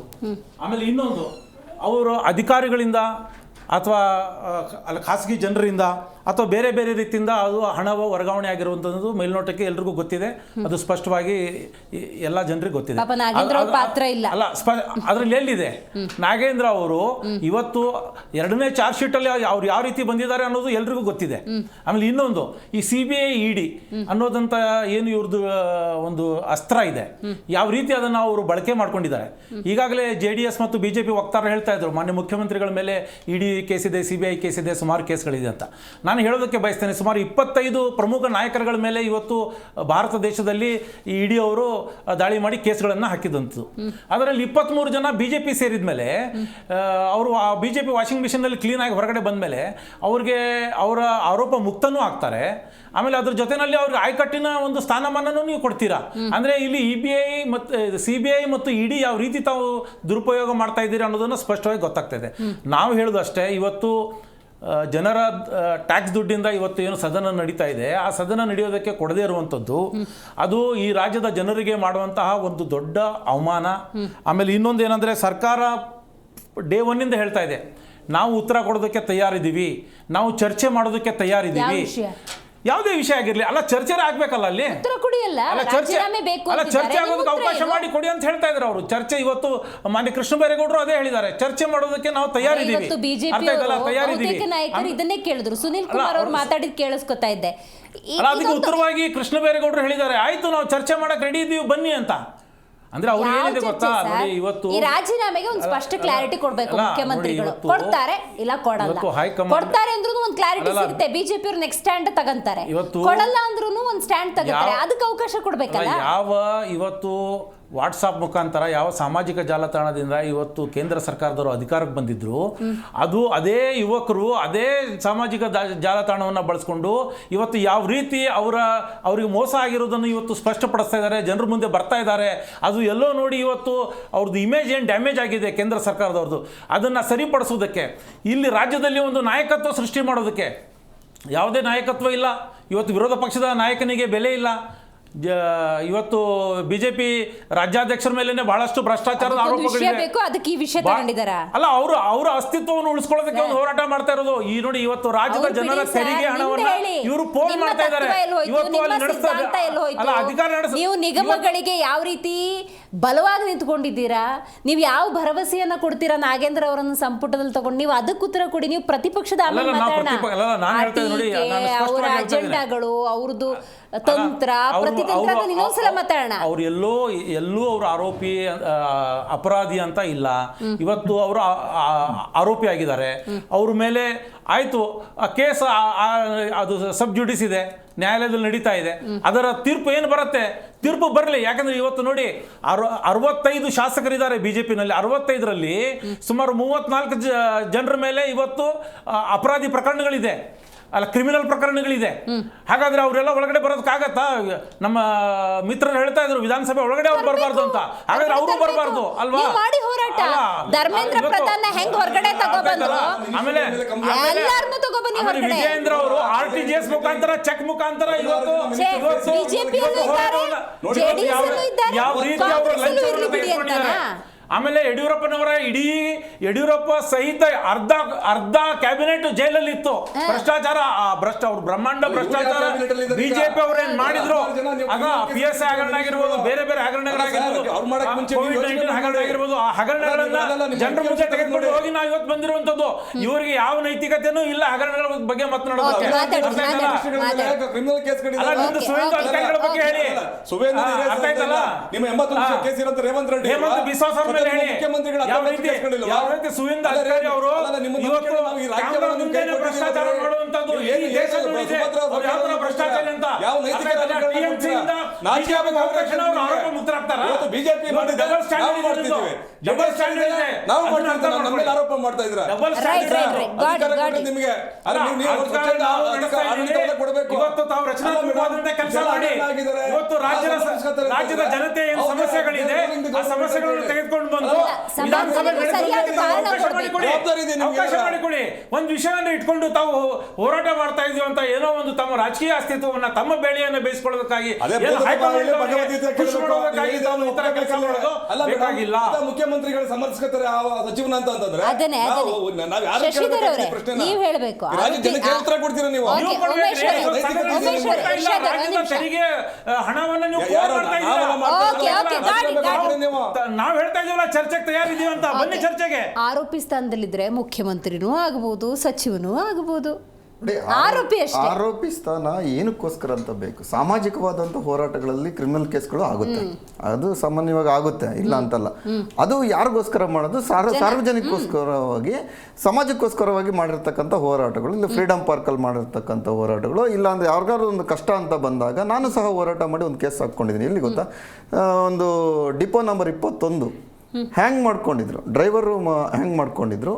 ಆ ಡ್ರೈವರ್ಗೂ ಹ್ಯಾಂಗ್ ಮಾಡ್ಕೊಂಡಿರೋದನ್ನ ಹಾಗೆ ಶಿಫ್ಟ್ ಮಾಡಿ ಕಳಿಸ್ಬಿಟ್ಟಿದ್ದಾರೆ ಮ್ಯಾನೇಜರ್. ಏನೂ ಸಹ ಅವ್ರಿಗೆ ಏನು ದುಡ್ಡು ಅಂದರೆ ಉತ್ತರ ಕರ್ನಾಟಕದ ವ್ಯಕ್ತಿ, ಅವನು ಕಂಡಕ್ಟರು, ಡ್ರೈವರ್ ಕಮ್ ಕಂಡಕ್ಟರು, ರಜಾ ಕೊಡಲಿಲ್ಲ, ಅವ್ರಿಗೆ ಹಿಂಸೆ ಕೊಟ್ಟರು ಅಂತ ಅವನು ಅಲ್ಲೇ ಹ್ಯಾಂಗ್ ಆಗಿದ್ದು, ಡಿಪೋ ಒಳಗಡೆ ಹ್ಯಾಂಗ್ ಆಗಿದ್ದು. ಅದನ್ನು ನಾವು ಅಲ್ಲೇ ಹೆಣ ಇಟ್ಟು ನಾವು ಪ್ರೊಟೆಸ್ಟ್ ಮಾಡಿದ್ವಿ. ಅದಕ್ಕೆ ನನಗೊಂದು ಕ್ರಿಮಿನಲ್ ಕೇಸ್ ಹಾಕಿದ್ದಾರೆ. ಅದು ಹೋರಾಟ, ಅದು ಜನಪರ ಹೋರಾಟ. ಅವತ್ತು ಸಹ ಅವತ್ತು ಅದನ್ನು ನೀವು ಆಯ್ತು ಸರ್, ಇರಲಿ, ನಾವು ಅದಕ್ಕಲ್ಲ ನೋಡಿ ಸಣ್ಣ ಅವೆಲ್ಲ ಅಂಥ ಹೋರಾಟಗಳಿಗೆ ನಾವು ಏನು ಮಾಫಿ ಅಂತ ಇರುತ್ತೆ ಅದು ಗೊತ್ತೇ ಆಗುತ್ತೆ, ಎಲ್ರಿಗೂ ಗೊತ್ತಾಗುತ್ತೆ. ಗಾಂಧೀಜಿಯವ್ರ ಮೇಲೂ ಬ್ರಿಟಿಷರು ಹಾಕಿದ್ರು, ಕ್ರಿಮಿನಲ್ ಕೇಸ್ಗಳೇ ಹಾಕಿದ್ರು, ಅದು ಹೋರಾಟದ ಆಯುಧ. ಆದರೆ ಇವತ್ತು ಏನಾಗ್ತಾ ಇದೆ, ಇವನು ಹಗರಣಗಳು, ಲೂಟಿಕೋರರು, ಇವರು ನಮ್ಮ BJP ವಕ್ತಾರರು ಹೇಳ್ತಾ ಇದ್ರು, ನಾವು ಇಂತಹ 42 ಕೇಸ್ ಹಾಕಿದರೆ ಯಾರಿಗೆ? ನಾಗೇಂದ್ರ ಮೇಲೆ. ಹೌದು, ಕ್ರಿಮಿನಲ್ ಕೇಸ್ 42 ನಾನು ಸಹ ಉಲ್ಲೇಖ ಮಾಡಿದ್ದೀನಿ. ನಾಗೇಂದ್ರ ಅವರ ಮೇಲೆ ಗಂಭೀರವಾದಂಥ ಆರೋಪಗಳು, ಕ್ರಿಮಿನಲ್ ಕೇಸ್ಗಳಿದ್ದಾವೆ 42. ಅವರೇ ಅಫಿಡವಿಟಲ್ಲಿ ಹಾಕಿರ್ತಕ್ಕಂಥದ್ದು. ಅದೇ ರೀತಿ BJPನೂ ಎಷ್ಟು ಒಳ್ಳೆಯದು ಅಂತ ಹೇಳಿದ್ರೆ, ಮಣಿಕಂಠ ರಾಥೋಡ್ ಅಂತ ಚಿತ್ತಾಪುರದ MLA ಕ್ಯಾಂಡಿಡೇಟ್ 43 ಅವರು ಕ್ರಿಮಿನಲ್ ಕೇಸಸ್. ಯಾವ ಕೇಸ್ ಗೊತ್ತಾ? IPC section 420 8 case, 506 criminal intimidation 3 case, 307 attempt to murder 2 case, 326 grievous hurt with dangerous weapon ಅದರದ್ದು 2 ಕೇಸು, 324 ಅದು ಡೇಂಜರಸ್ ವೆಪನ್ನಿಂದ ಹೊಡೆದಿರ್ತಕ್ಕಂಥದ್ದು 2 ಕೇಸು, ಇಂಟೆನ್ಷನಲ್ ಇನ್ಸಲ್ಟ್ 504 5 ಕೇಸು. ಹಾಗೆ ಎಲ್ಲ ರೀತಿ ಅನ್ಲಾಫುಲ್ ಕೇಸ್ಗಳೆಲ್ಲ ಸೇರಿದ್ರೆ 43 ಕೇಸ್ ಇರತಕ್ಕಂಥ ವ್ಯಕ್ತಿಗೆ ಅವರು ಟಿಕೆಟ್ ಕೊಟ್ಟಿದ್ರು. ಯಾರ ವಿರುದ್ಧ? ಪ್ರಿಯಾಂಕಾ ಖರ್ಗೆ ವಿರುದ್ಧ ಗೆಲ್ಲಬೇಕು ಅಂತ. ಇಲ್ಲಿ ಚಾಮರಾಜಪೇಟೆಲ್ಲ ಹಾಗೆ ಮಾಡಕ್ಕೆ ಹೊರಟಿದ್ರು. ಅದನ್ನು ಕೊನೆಗೆ ನಮ್ಮ ಭಾಸ್ಕರ್ ಅವರು ಆಮ್ ಆದ್ಮಿ ಪಾರ್ಟಿ ಬಿಟ್ಟು ಅಲ್ಲಿ BJP ಹೋಗಿದ್ದಕ್ಕೆ ಅವರು ಟಿಕೆಟ್ ಆಯ್ತಿಲ್ಲ ಅಂದ್ರೆ ಇಲ್ಲೂ ಸಹ ಅಂಥವ್ರದೇ ವ್ಯಕ್ತಿಗೆ ಕೊಡೋರು ಮಿಂಟಿನಲ್ಲಿ ಇದು ಸಮಾಜ ಸೇವಕ ಅಂತ ಹೆಸರಿಟ್ಬಿಡ್ತಾರೆ. ಹೌದವ್ರು ಏನಂದ್ರೆ ಸಡನ್ ಆಗಿ ಆಗ್ತಾರೆ. ನಮ್ಮ ADGP ಇವಾಗ ADGP ಇದು ಅಲೋಕ್ ಕುಮಾರ್ ಅವರು ಅವ್ರ ಬಗ್ಗೆ ಹೇಳ್ತಾ ಇದ್ರು ಇಲ್ಲಿ ಚಾಮರಾಜಪೇಟೆ. ನಾನು ಹಿಡಿದು ಒಳಗಡೆ ಆಗ್ತಾ ಇದ್ದೆ, ಅವ್ರನ್ನ ನಿಲ್ಸ್ಕೊಂಡು ನೀನ್ ಎಷ್ಟು ಕೇಸ್ ಇದೆ, ನೀನ್ ಸರಿ ಹೋಗ್ಲಿಲ್ಲ ಅಂದ್ರೆ ಇನ್ನ ಬಂದೋಬಸ್ತ್ ಮಾಡ್ಬೇಕಾಗುತ್ತೆ ಅಂತ ಅಲೋಕ್ ಕುಮಾರ್ ಅವರು ಹೇಳಿರ್ತಕ್ಕಂಥ ವಿಡಿಯೋಗಳು ನಾವು ನೋಡಿದೀವಿ. ಅಂತವನ್ಗೂ ಸಹ ಟಿಕೆಟ್ ಕೊಡೋದಕ್ಕೆ BJP ಹೊರಟಿತ್ತು. ಇಲ್ಲಿ ಏನಂದ್ರೆ ಇಲ್ಲಿ ನೈತಿಕತೆಯನ್ನೇ ಬಿಟ್ಬಿಟ್ಟಿದ್ದಾರೆ. ಹೌದು, ಇವತ್ತು ಬೇಕಾಗಿರ್ತಕ್ಕಂಥದ್ದು ಅಧಿಕಾರ ಲಾಲಿಸಿಗೆ ಅಲ್ಲಿ ಗೆಲ್ಲೋದಕ್ಕಾಗಲ್ವಾ? ಅವನು ಸಮರ್ಥ ಯಾರಿದ್ದಾನ? ಏನಾದ್ರೂ ಮಾಡಿರ್ಲಿ, ಅವನು ಬ್ಯಾಕ್ಗ್ರೌಂಡ್ ಏನಾದ್ರೂ ಆಗಿರ್ಲಿ, ಅವನು ಹಾಕೋದು. ಇವತ್ತು ಸಹ ಸುಮಾರು 8 ರಿಂದ 10 ಜನಕ್ಕೆ ಎಂತೆಂಥದ್ದು ವ್ಯಾಪಾರಗಳು, ಕ್ಲಬ್ ವ್ಯಾಪಾರ, ದಂಧೆಗಳು ಮಾಡೋಂಥ ಹೇಳೋದಕ್ಕೂ ಸಹ ಅಸಹ್ಯ ಅಂತ ವ್ಯಾಪಾರಗಳನ್ನು ಮಾಡಿರ್ತಕ್ಕಂಥ ವ್ಯಕ್ತಿಗಳಿಗೆ ಟಿಕೆಟ್ ಕೊಡ್ತಾ ಇದ್ದಾರೆ 2 ಪಕ್ಷಗಳು. ಇದು ಬದಲಾವಣೆ ಪರ್ವ ಆಗಬೇಕು. ಇನ್ನು ಮುಂದೆ ಆದ್ರೂ ಜನ ಎಚ್ಚೆತ್ಕೋಬೇಕು, ಬದಲಾವಣೆ ಬೇಕು. ನೀವು ಪದೇ ಪದೇ ಪಕ್ಷದ ಹಿಂದೆ ಹೋಗ್ಬೇಡ್ರಿ, ಪದೇ ಪದೇ ವ್ಯಕ್ತಿಗಳ ಹಿಂದೆ ಹೋಗ್ಬೇಡ್ರಿ, ಪದೇ ಪದೇ ನೀವು ಆ ಕುಟುಂಬಗಳ ಹಿಂದೆ ಹೋಗ್ಬೇಡಿ. ನೀವು ಹೋಗ್ಬೇಕಾದ್ದು ಜನನೂ ಸಹ ಒಂದು ಒಳ್ಳೆಯ ವ್ಯಕ್ತಿ, ಅಲ್ಲಿ ಯಾರಾದ್ರೂ ಆಗಲಿ, ಇಂಡಿಪೆಂಡೆಂಟ್ ಕ್ಯಾಂಡಿಡೇಟ್ ಆಗಲಿ, ಇನ್ನೊಬ್ಬ ಮತ್ತೊಬ್ಬ ಯಾರಾದ್ರೂ ಒಳ್ಳೆಯ ವ್ಯಕ್ತಿ ನಿಂತಿದ್ರೆ 20 ಜನರನ್ನು ನೀವು ಸ್ಕ್ರೂಟ್ನಿ ಮಾಡಿ, ನಿಮ್ಮ ಮತ ಅಮೂಲ್ಯ, ಅವ್ರು ಕೊಡೋ 500 ರೂಪಾಯಿ ನಿಮ್ಗೆ ಉಳಿಯೋದಿಲ್ಲ, 5 ವರ್ಷ ನಿಮ್ಗೆ ಸಿಗೋದಿಲ್ಲ, 1,000 ರೂಪಾಯಿ 5 ವರ್ಷ ಉಳಿಯೋದಿಲ್ಲ. ನೀವು ಕೊಡುವ ಮತ ಇರುತ್ತಲ್ಲ, ಅದು ಇಂತಹ ಅಜಾಗೃತಿಗಳು ಆಗೋದಂತ ತಡೆಯುತ್ತೆ. ಮುಂದೆ ಡಿ ಕೆ ಶಿವಕುಮಾರ್ ಅವರೇ ಹೇಳಿದ್ರು ಸದನದಲ್ಲಿ, ಮುಂಚೆ ಅವರ ತಂದೆ ಹೇಳ್ತಾ ಇದ್ರಂತ ಒಬ್ಬ MLA ಅವ್ರ ಮನೆಗೆ ಬಂದ್ರೆ ಕಾಲ್ ಬೀಳು ಕಾಲ್ ಮುಕ್ಕೋ ಅಂತ. ಇವತ್ತು ಅವರೇ ಹೇಳಿದ್ರು, ಇವತ್ತು ನಾವೆಲ್ಲ ಓಡಾಡ್ತಾರೆ MLAಗಳು, ನಾವು ಮಂತ್ರಿಗಳು ಓಡಿದ್ರೆ ಕಳ್ಳ ಅಂತಾರೆ ಅಂತ. ಯಾಕೆ, ಯಾರು ತಂದ್ಕೊಂಡಿದ್ದು ಇದನ್ನೆಲ್ಲ ಯಾರು ತಂದ್ಕೊಂಡ್ರಿ? ನೀವು ಕಳ್ತನ ಮಾಡಿದ್ರೆ ಕಳ್ಳ ಅಂತಾರೆ, ನೀವು ಕೊಲೆ ಮಾಡಿದ್ರೆ ಕೊಲೆಗಾರ ಅಂತಾರೆ, ನೀವು ಈ ತರ ಲೂಟಿ ಮಾಡಿದ್ರೆ ಲೂಟಿಕೋರ ಅಂತಾರೆ. ಇಲ್ಲಾಂದ್ರೆ ಯಾರನ್ನಾದ್ರೂ ಅಂತಾರ? ಬಸಲಿಂಗಪ್ಪ ಅವ್ರನ್ನ ಯಾಕೆ ಅನ್ನಲ್ಲ, ನಿಜಲಿಂಗಪ್ಪ ಅವ್ರನ್ನ ಯಾಕೆ ಅನ್ನಲ್ಲ, ಬೇರೆ ಬೇರೆ ವ್ಯಕ್ತಿಗಳನ್ನ ಯಾಕೆ ಅನ್ನೋದಿಲ್ಲ, ನಮ್ಮ ಕೆಂಗಲ್ ಹನುಮಂತ ಅವ್ರನ್ನ ಯಾಕನ್ನಲ್ಲ ನೀವು ಲುಟಿಕೋರ ಅಂತ? ಯಾಕೆ ಅಂದ್ರೆ ಅವರೆಲ್ಲ ಆ ಬದ್ಧತೆ ಉಳ್ಳವಂಥವ್ರು, ಸಮಾಜಕ್ಕೋಸ್ಕರ ಇದ್ದಂಥವ್ರು, ಸಮಾಜ ದೃಷ್ಟಿ ಇರತಕ್ಕಂಥವ್ರನ್ನ ನೀವು ತೆಗೆದುಕೊಂಡು ಬಂದು ಆ ಅಭ್ಯರ್ಥಿಗಳನ್ನು ನಿಲ್ಲಿಸಿ ಗೆಲ್ಲಿಸೋದಕ್ಕೆ ಪ್ರಯತ್ನ ಮಾಡಿ. ನಿಮ್ಮಲ್ಲಿ ಹಣ ಇದೆಯಲ್ಲ, ನಿಮ್ಮಲ್ಲಿ ಹಣ ಇದ್ದ ಮೇಲೆ ನೀವು ಯಾಕೆ ವ್ಯಾಪಾರಿಗಳಿಗೆ ಟಿಕೆಟ್ ಕೊಡ್ತೀರಾ? ಇಂಜಿನಿಯರ್ ಆಗಬೇಕು ಅಂದರೆ ಇಂಜಿನಿಯರಿಂಗ್ ಆಗಬೇಕು ಅಂತಿದೆ, ವೈದ್ಯರಾಗಬೇಕು ಅಂದರೆ MBBS ಆಗಬೇಕು ಅಂತಿದೆ, ಟೀಚರ್ ಆಗಬೇಕು ಅಂದರೆ TCH ಮಾಡಿರಬೇಕು ಅಂತ ಮಾನದಂಡಗಳಿದ್ದಾವೆ. ಈ ರಾಜಕಾರಣಕ್ಕೆ ಆ ಥರ ಮಾನದಂಡ ಇಲ್ಲ ನೋಡಿ. ಇಲ್ಲಿ ಯಾರು ಬೇಕಾದರೂ ರಾಜಕಾರಣ ಮಾಡ್ಬೋದು. ಹಾಗಾಗಿ ಪರಿಸ್ಥಿತಿ ಈ ಥರ ಆಗಿದೆ. ಹೀಗೆ ರಾಜೀನಾಮೆ ಹೋರಾಟಗಳು ಅಥವಾ ಭ್ರಷ್ಟಾಚಾರದ ಕೂಪವಾಗಿ ಮಾರ್ಪಾಡಾಗಿದೆ. ಅದಕ್ಕೆ ಯಾರು ಕಾರಣ ಅಂದರೆ ಮತದಾರ ಪ್ರಭುಗಳ ಕಾರಣ. ನುಡಿದಂತೆ ನಡೀತಾ ಇರುವ ಸರ್ಕಾರ ಇದು. ಈಗ ಸಿದ್ದರಾಮಯ್ಯನವರು ಅವತ್ತು, ಉಮೇಶ್ ಅವರು ನೀವು ಹೇಳಬೇಕು, ರಾಜೀನಾಮೆಯನ್ನು ತೊಗೊಂಡ್ರು, ನಾಗೇಂದ್ರ ಅವರನ್ನು ಸಂಪುಟಕ್ಕೆ ಸೇರಿಸ್ಕೊಳ್ಳೋ ಅವಶ್ಯಕತೆಯೇ ಇಲ್ಲ. ಇದೆಲ್ಲದ್ರ ನಡುವೆ ಕಾಂಗ್ರೆಸ್ಸಲ್ಲೇ ಚರ್ಚೆ ಆಗ್ತಾ ಇದೆ. ಈ ಕ್ಯಾಬಿನೆಟ್ ಹೆಂಗೆ ರಚನೆ ಆಗಿದೆ ಅಂದರೆ ಪೇಮೆಂಟ್ ಕ್ಯಾಬಿನೆಟ್ ಅಂತ. ಇದನ್ನೆಲ್ಲ ರಾಜ್ಯ ಜನ ನೋಡ್ತಾ ಇದ್ದಾರೆ. ತಾವು ಈ ಕ್ಯಾಬಿನೆಟ್ ರಚನೆ ಆಯ್ತಲ್ಲ ಮೇಡಮ್, 2 ತಿಂಗಳು ನಂತರ ಸನ್ಮಾನ್ಯ ಮುಖ್ಯಮಂತ್ರಿ ಡಿ ಕೆ ಶಿವಕುಮಾರ್ ಅವರು ಪ್ರಮಾಣ ವಚನ ತಗೊಂಡು ಆಗ 2 ತಿಂಗಳ ಕೆಳಗೆ ಕಾದ್ರಲ್ಲ, ಆಗಲೇ IPL ಬಿಲ್ಡಿಂಗ್ ಆಗೋಯ್ತು. ಇಲ್ಲಿ ಯಾವ್ಯಾವ ಇಲಾಖೆನ ಯಾವ್ಯಾವ ಪೋರ್ಟ್ಫೋಲಿಯೋನ ಎಷ್ಟೆಷ್ಟು ಕೋಟಿಗೆ ಅಂತೇಳಿ ಪರ್ಚೇಸ್ ಮಾಡಿದ್ರು. ಕಾಂಗ್ರೆಸ್ಗೆ ದುಡ್ಡು ಬೇಕಷ್ಟೇ. ಈ ವಾಲ್ಮೀಕಿ ದುಡ್ಡೆಲ್ಲ ಹೋಯ್ತು, ತೆಲಂಗಾಣ ಚುನಾವಣೆಗೆ ಹೋಯ್ತು, ಇವರು ಬಿಹಾರ ಚುನಾವಣೆಗೆ ಒಂದ್ಸಲ, ಉತ್ತರ ಭಾರತದ ಯಾವ್ಯಾವ ಚುನಾವಣೆಗಳು ಇರೋದೇ ಈ ರಾಷ್ಟ್ರದಲ್ಲಿ 3 ಕಡೆ ರಾಜ್ಯದಲ್ಲಿ ಇರೋದು ಯಾವುದು ಕಾಂಗ್ರೆಸ್ಸು, ಅಂದ್ರೆ ಆದಾಯ ಬರುವಂಥದ್ದು. ATM ಕಾರ್ಡ್ ಇದ್ದಂಗೆ ಈ ಸರ್ಕಾರಗಳು. ಈ ಸಂದರ್ಭದಲ್ಲಿ ಇವರೇನು ಮಾಡಿದ್ರು, ಈ ದುಡ್ಡನ್ನ ಯಾರೇ ಕೊಡಬೇಕು ತಲುಪಿಸಿದ್ದಾರೆ, ಹೈಕಮಾಂಡ್ ತಲುಪಿಸಿರ್ಬೋದು ಅಥವಾ ಎಲ್ಲ ಚುನಾವಣೆ ಬಳಸ್ಕೊಂಡಿರ್ಬೋದು. ಅದನ್ನ ಎಲ್ಲಿ ಬಾಯಿ ಬಿಡ್ತಾರೋ ನಾಗೇಂದ್ರ ಅವರು ಎಲ್ಲ ಬೆದರಿಕೆ ಹಾಕಿದ್ದಾರೆ. ಈ ಹಣವನ್ನ ನೀವು, ಹೌದು, ಇದು ಬ್ಲಾಕ್ ಮೇಲ್ ಇಲ್ಲಿ ಆಗಿರೋಂಥದ್ದು. ಈ ಸಿದ್ದರಾಮಯ್ಯನವ್ರ ಲೆಕ್ಕಕ್ಕೆಲ್ಲ ಈಗ ನೋಡಿದೀರಾ, ಈಗ ಅವ್ರು ನೈತಿಕ ರಾಜಕಾರಣದಲ್ಲಿ ಅಟ್ಲೀಸ್ಟ್ ಒಂದು ಆಯಾಮದಲ್ಲಿ ಕೆಲಸ ಮಾಡ್ತಾ ಇದ್ರು. ಏನಾರಾಗಿ ವಿಚಾರ ಆಗಿರಲಿಲ್ಲ ಅವರ ಆಡಳಿತದಲ್ಲಿ. ಈಗ ಡಿ ಕೆ ಶಿವಕುಮಾರ್ ಅವ್ರನ್ನ 2013ರಲ್ಲಿ ಸಂಪುಟಕ್ಕೆ ತಗೊಂಡಿರ್ಲಿಲ್ಲ, ಯಾಕೆಂದ್ರೆ ಅವ್ರ ಮೇಲೆ ಕೇಸ್ಗಳಿದ್ದಾವೆ ಅಂತೇಳಿ. 1.5 ವರ್ಷ ತಗೊಳ್ಳಿಲ್ಲ ಮೇಡಮ್. ನೋಡಿದ್ರ ಅದು ನಮ್ಗೆ ಗೊತ್ತಿದೆ ಅದು ವಿಚಾರ. ಇಂಥ ಸಂದರ್ಭದಲ್ಲಿ ನಾವು ನುಡಿದಂತೆ ನಡೀತೀವಿ, ನಾವು ನಿಮ್ಗೆ ಏನೋ ಒಂದು ಒಳ್ಳೆ ಸಂದೇಶ ಕೊಡ್ತೀವಿ. ಏನು ಮಾಡ್ತಾ ಇದ್ದಾರೆ ಇವರು? ಈಗ ಎಲ್ಲ ದಿವಾಳಿಯಾಗಿ ಕೂತೈತೆ ಆರ್ಥಿಕ ಒಂದು ಪರಿಸ್ಥಿತಿ. ಇವತ್ತು ಶ್ವೇತಪತ್ರ ವರ್ಷ ಹೊಡಿಸ್ಬಿಟ್ಟಿವರು. ಇವತ್ತು ಒಂದು ವೈಟ್ ಶೀಟ್ ಅನ್ನು ಹೊಡಿಸ್ಬಿಟ್ರು ಮೇಡಮ್. ಎಕನಾಮಿಕ್ ಪರಿಸ್ಥಿತಿ ಹೆಂಗಿದೆ ಅಂತ ಹೇಳಿ ಕೇರಳ CM ತರ ಇಲ್ಲಿ ಯೋಗ್ಯತೆ ಗೊತ್ತಾಗುತ್ತೆ. ಇವತ್ತು ಯಾವ್ದಕ್ಕೂ ದುಡ್ಡು ಕೊಡೋಕೆ ದುಡ್ಡಿಲ್ಲ, ಎಲ್ಲಾನು ಟೆಂಡರ್ ಮಾಡ್ತಾ ಇದ್ದಾರೆ. ಇವತ್ತು ನೋಡಿ, ಇವಾಗ BJP ಅವ್ರನ್ನ ಕೇಳ್ತಾರೆ, ಅದಾನಿ ಅಂಬಾನಿ ಇವರು ಅಂತ ಹೇಳ್ಬಿಟ್ಟು ರಾಹುಲ್ ಗಾಂಧಿ ಟೀಕೆ ಮಾಡ್ತಾರೆ. ಅವ್ರಿಗೆ ರೆಡ್ ಕಾರ್ಪೆಟ್ ರತ್ನಕಂಬಳಿ ಆಸಿ ಸನ್ಮಾನ್ಯ ಡಿ ಕೆ ಶಿವಕುಮಾರ್ ಸದಾಶಿವನಗರ ಬಂಗ್ಲೆ ಕರೆದು 16 ಕಿಲೋಮೀಟರ್ ಟನಲ್ ಅವ್ರಿಗೆ ಕಾಂಟ್ರಾಕ್ಟ್ ಕೊಡ್ತಾರೆ ಅಂತಂದ್ರೆ ಇವ್ರು ಯಾವ ನೈತಿಕತೆ ಇದೆ? ಅರ್ಥ ಮಾಡ್ಕೊಳ್ಳಿ. ಬಿಜೆಪಿ ಮತ್ತು ಕಾಂಗ್ರೆಸ್ನವರು ಅಡ್ಜಸ್ಟ್ಮೆಂಟ್ ಚೆನ್ನಾಗಿ ಮಾಡ್ಕೋತಿದ್ದಾರೆ. ನೀವು ಬಲಿಪಶಿ ಆಗ್ತಿರ್ಬೋದು, ಕ್ರಾಸ್ ಚೆಕ್ ಮಾಡ್ಕೊಳ್ಳಿ, ಆತ್ಮಾವಲೋಕನ ಮಾಡ್ಕೊಳ್ಳಿ. ಪ್ರಾದೇಶಿಕ ಪಕ್ಷ ಅಧೋಗತಿಗೆ ಹೋಗಬಾರದು, ಯಾವುದೇ ಕಾರಣಕ್ಕೂ ಇಲ್ಲ. ನಾವ್ ಇವ್ರಿಬ್ರು ಬಿಟ್ಟರು ನಾವ್ ಇನ್ನೂ ಚೆನ್ನಾಗಿರ್ತೀವಿ, ಸ್ವತಂತ್ರವಾಗಿ ಅಧಿಕಾರಕ್ಕೆ ಬರ್ತೀವಿ, ಆತ್ಮವಿಶ್ವಾಸ ನಮ್ಗಿದೆ. ನಮ್ದು ರೈತರ ಪಕ್ಷ, ನಮ್ಮ ಪಕ್ಷ ಸಸ್ಟೈನ್ ಆಗುತ್ತೆ ಮೇಡಮ್. ಯಾಕೆಂತಂದ್ರೆ ನಮ್ಮ ಹತ್ರ ಯಾರು ಕಾರ್ಪೊರೇಟ್ ವ್ಯವಸ್ಥೆ ನಮ್ಮ ಹತ್ರ ಇಲ್ಲ. ಇವತ್ತು ನಿಜವಾಗಿ ಹೋರಾಟ ಮಾಡ್ತಾರೆ ಮೇಡಮ್. ನಾವು ಬಿಡದಿ ವಿಚಾರ ಆಗಿರ್ಬೋದು, ಸನ್ಮಾನ್ಯ ಕುಮಾರಣ್ಣನವರು ದೇವೇಗೌಡ ಇಳಿ ವಯಸ್ಸಿನಲ್ಲಿ ಇರ್ಬೋದು, ಸನ್ಮಾನ್ಯ ನಮ್ಮ ನಿಖಿಲ್ ಕುಮಾರಸ್ವಾಮಿ ಯುವ ನಾಯಕರಾಗಿರ್ಬೋದು, ಅದನ್ನ ನಿರಂತರ ಹೋರಾಟ ಮಾಡ್ತಾ ಇದೀವಿ. ಈ ಸರ್ಕಾರಕ್ಕೆ ಮಾನ ಮರ್ಯಾದೆ ಟೌನ್ಶಿಪ್ ಏನಾಗಿದೆ? ಇರಿ ಸರ್ ಅಣ್ಣ ಮಾತಾಡಬೇಡ ನೀನು, ಅಣ್ಣ 1 ನಿಮಿಷ ಮಾತಾಡಬೇಡಿ. ಈಗ ನಾವು ಹೇಳ್ತೀವಿ, ಈಗ ಇವರು ಸಮಿತಿ ಮಾಡಿದ್ದಾರೆ, ನಿವೃತ್ತ ನ್ಯಾಯಾಧೀಶರ ಒಂದು ನಾಯಕತ್ವ ಹುಡುಕಕ್ಕೆ ನೀವು ಸಬ್ಜೆಕ್ಟ್ ಕೊಡ್ತೀರಾ? ನಿಮ್ಮ ಟಾಸ್ಕ್ ತಗೊಂಡು ನಾವು ನಾಯಕತ್ವ ಸನ್ಮಾನ್ಯ ಕುಮಾರಣ್ಣವರಿಗೆ ಪಕ್ಷದ ಜೊತೆನಲ್ಲಿ JDS ಪಕ್ಷಕ್ಕೆ ಅಥವಾ ದೇವೇಗೌಡರಿಗೆ ಇರಲಿ ಸರ್, ಹೇಳ್ತೀನಿ. ಹೌದೌದು, ನೀವೇ ನಿಮ್ಮ ಅಸ್ತಿತ್ವವನ್ನು ನಮ್ಮ ಮುಖಾಂತರ ಉಳಿಸ್ಕೊಂಡಿದ್ದೀರಾ. 2013ರಲ್ಲಿ ಏನಾಯ್ತು ನಮ್ಮ ಜೊತೆ ಬಂದ್ರೆ 2000 ಧರ್ಮಸಿಂಗ್ ಅವರು ಮುಖ್ಯಮಂತ್ರಿ ರಾಷ್ಟ್ರೀಯ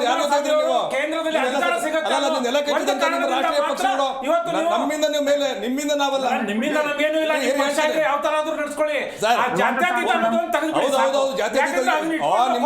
ಒಂದು ವರ್ಗವನ್ನು ಓಲೈಸ್ಕೊಂಡು ಅವ್ರಿಗೋಸ್ಕರ ತುಷ್ಟೀಕರಣ ಮಾಡಾರ. ನೀವು ಜಾತಿ ಹತ್ತಿರಲ್ಲ, ಅವ್ರನ್ನ ಒಪ್ಕೋಬೇಕು. ನೀವು ಕೋಮುವಾದಿಗಳು,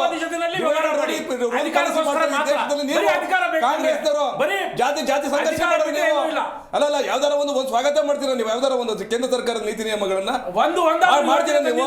ಕುಮಾರಸ್ವಾಮಿ ಅವರು ಅದು ಇರಿ ಆಯ್ತು ಮೇಡಮ್. ಇವತ್ತು ನೈಸ್ ವಿಚಾರದಲ್ಲಿ 20,193 ಎಕರೆ ನೈಸ್ ಪ್ರಾಜೆಕ್ಟ್ ಕೊಟ್ಟಿರುವಂತದ್ದು ಏನೇನ್ ಮಾಡಿದ್ದಾರೆ ಮೇಡಮ್? ಕೈಗಾರಿಕೆ ಕೇಂದ್ರ ಮಾಡಿದಾರ, ಇಂಡಸ್ಟ್ರಿಯಲ್ ಝೋನ್ ಮಾಡಿದಾರಲ್ಲೇ, ಕಮರ್ಷಿಯಲ್ ಝೋನ್ ಮಾಡ್ತೀವಿ ಅಂತ ಯಾವುದೂ ಮಾಡಿಲ್ಲ. ಇವತ್ತು ಟೋಲ್ ಅನ್ನ ಫಿಕ್ಸ್ ಮಾಡ್ಕೊಂಡು ಲೂಟಿ ಹೊಡಿತಾರೆ. ದಿನ 2 ಕೋಟಿ 2,000 ಕೋಟಿ ಮಾಡ್ತಾ ಇದ್ದಾರೆ. 2 ಕೋಟಿ ಇದು ಯಾರು ಪ್ರಶ್ನೆ ಮಾಡ್ತಾ ಇದಾರ? ಮಾನ್ಯ ಉಚ್ಚ ನ್ಯಾಯಾಲಯದ ಆದೇಶ ಇದ್ರು ಸಹ ಆ ಟೋಲಿನ ಬಗ್ಗೆ ಇವರು ಕ್ರಮ ತಗೋತಾ ಇಲ್ಲ. ಅದೇ ಇವತ್ತು ಬೀದಿ ಬದಿಯ ವ್ಯಾಪಾರಿಗಳನ್ನ ಉಚ್ಚ ನ್ಯಾಯಾಲಯದ ಆದೇಶ ಇದೆ ಅಂತ ಹೇಳ್ಬಿಟ್ಟು ಅವ್ರನ್ನ ಅವ್ರಿಗೆ ಯಾವುದೇ ರೀತಿಯಾದಂತ ಪರಿಹಾರವನ್ನು ನೀಡದಲ್ಲೇ, ಪರಿಹಾರ ವ್ಯವಸ್ಥೆಯನ್ನು ಮಾಡಿದ್ರೆ ಅವನ್ನ ತಗೊಂಡು ಆಚೆ ಹಾಕಿದ್ರು. ಅದಾಯ್ತು ಮೇಡಮ್. ಈಗ ಕ್ರಿಮಿನಲ್ ಕೇಸ್ ಇನ್ನೊಂದು ಈಗ ಹಿಂದೆ ಹೇಳೋರು ಸಾವಿಲ್ಲದ ಮನೆಯಲ್ಲಿ ಸಾಸಿವೆ ತಗೊಂಡಿರೋರು. ಈ ಕ್ರಿಮಿನಲ್ ಕೇಸ್ ಇರೋರು ನಮ್ಮ ಹಿಂದೆ ಇರೋರ್ನ ಹುಡುಕದೇ ಕಷ್ಟ ಆಗ್ಬಿಟ್ಟೈತಿ. ನೀನ್ ಏನಾರು ಆಗ್ಬೇಕಾ, ಮಂತ್ರಿ ಆಗ್ಬೇಕಾ, 4 ಕೇಸ್ ಮಾಡಿಕೋ. ಅದೇ ಪ್ರೌಢ ಫೀಲ್ ಅಲ್ಲ ಅದೊಂಥರ ಇವ್ರಿಗೆ ಅಲ್ಲ ಮೇಡಮ್, ಜೈಲಿಗೆ ಹೋದಂತಾರ ಮಾನ ಮರ್ಯಾದೆ ಇದ್ದಾರನ್ನ ಇಂಥವ್ರ ಕರ್ಕೊಂಡ್ ಬಂದ್ಬಿಟ್ಟು ಇವ್ರನ್ನ ಲಾ ಮೇಕರ್ಸ್ ಮಾಡ್ಕೊಂಡು ಕೂತಿದೀವಲ್ಲ ನಾವು. ಇಂಜಿನಿಯರ್ ಯೋಚನೆ ಮಾಡ್ಬೇಕಾಗೈತೆ, ವೈದ್ಯರ ಯೋಚನೆ ಮಾಡಬೇಕಾಗೈತೆ,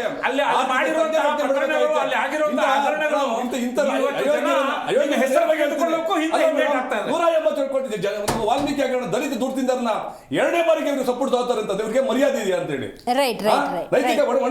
ನಾನು ದಿಲೀಪ್ ಅವ್ರ ಹತ್ರ ಒಂಚೂರು ಮಾತಾಡ್ತೀನಿ. ಆಗ್ಲೇ ಇರ್ಷಾದ್ ಅವರು ಕಾಂಗ್ರೆಸ್ ವಕ್ತಾರರು ಮಾತಾಡ್ಬೇಕಾದ್ರೆ ದಿಲೀಪ್ ಅವರೇ, ರಾಜ್ಯದಲ್ಲಿ ಪ್ರತಿಪಕ್ಷದ ನಾಯಕತ್ವದ ಕೊರತೆ ಇದೆ.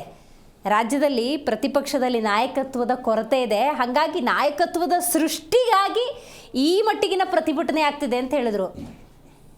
ಹಾಗಾದ್ರೆ ನನ್ಗೆ ಅವಾಗಲೇ ನೀವು ಅವಕಾಶ ಕೊಡ್ಲಿಲ್ಲ, ಜಾಸ್ತಿ ಸಮಯ ಕೊಡ್ಲಿಲ್ಲ, ಸ್ವಲ್ಪ ನನಗೆ 2 ನಿಮಿಷ ಸಮಯ ಕೊಡಿ.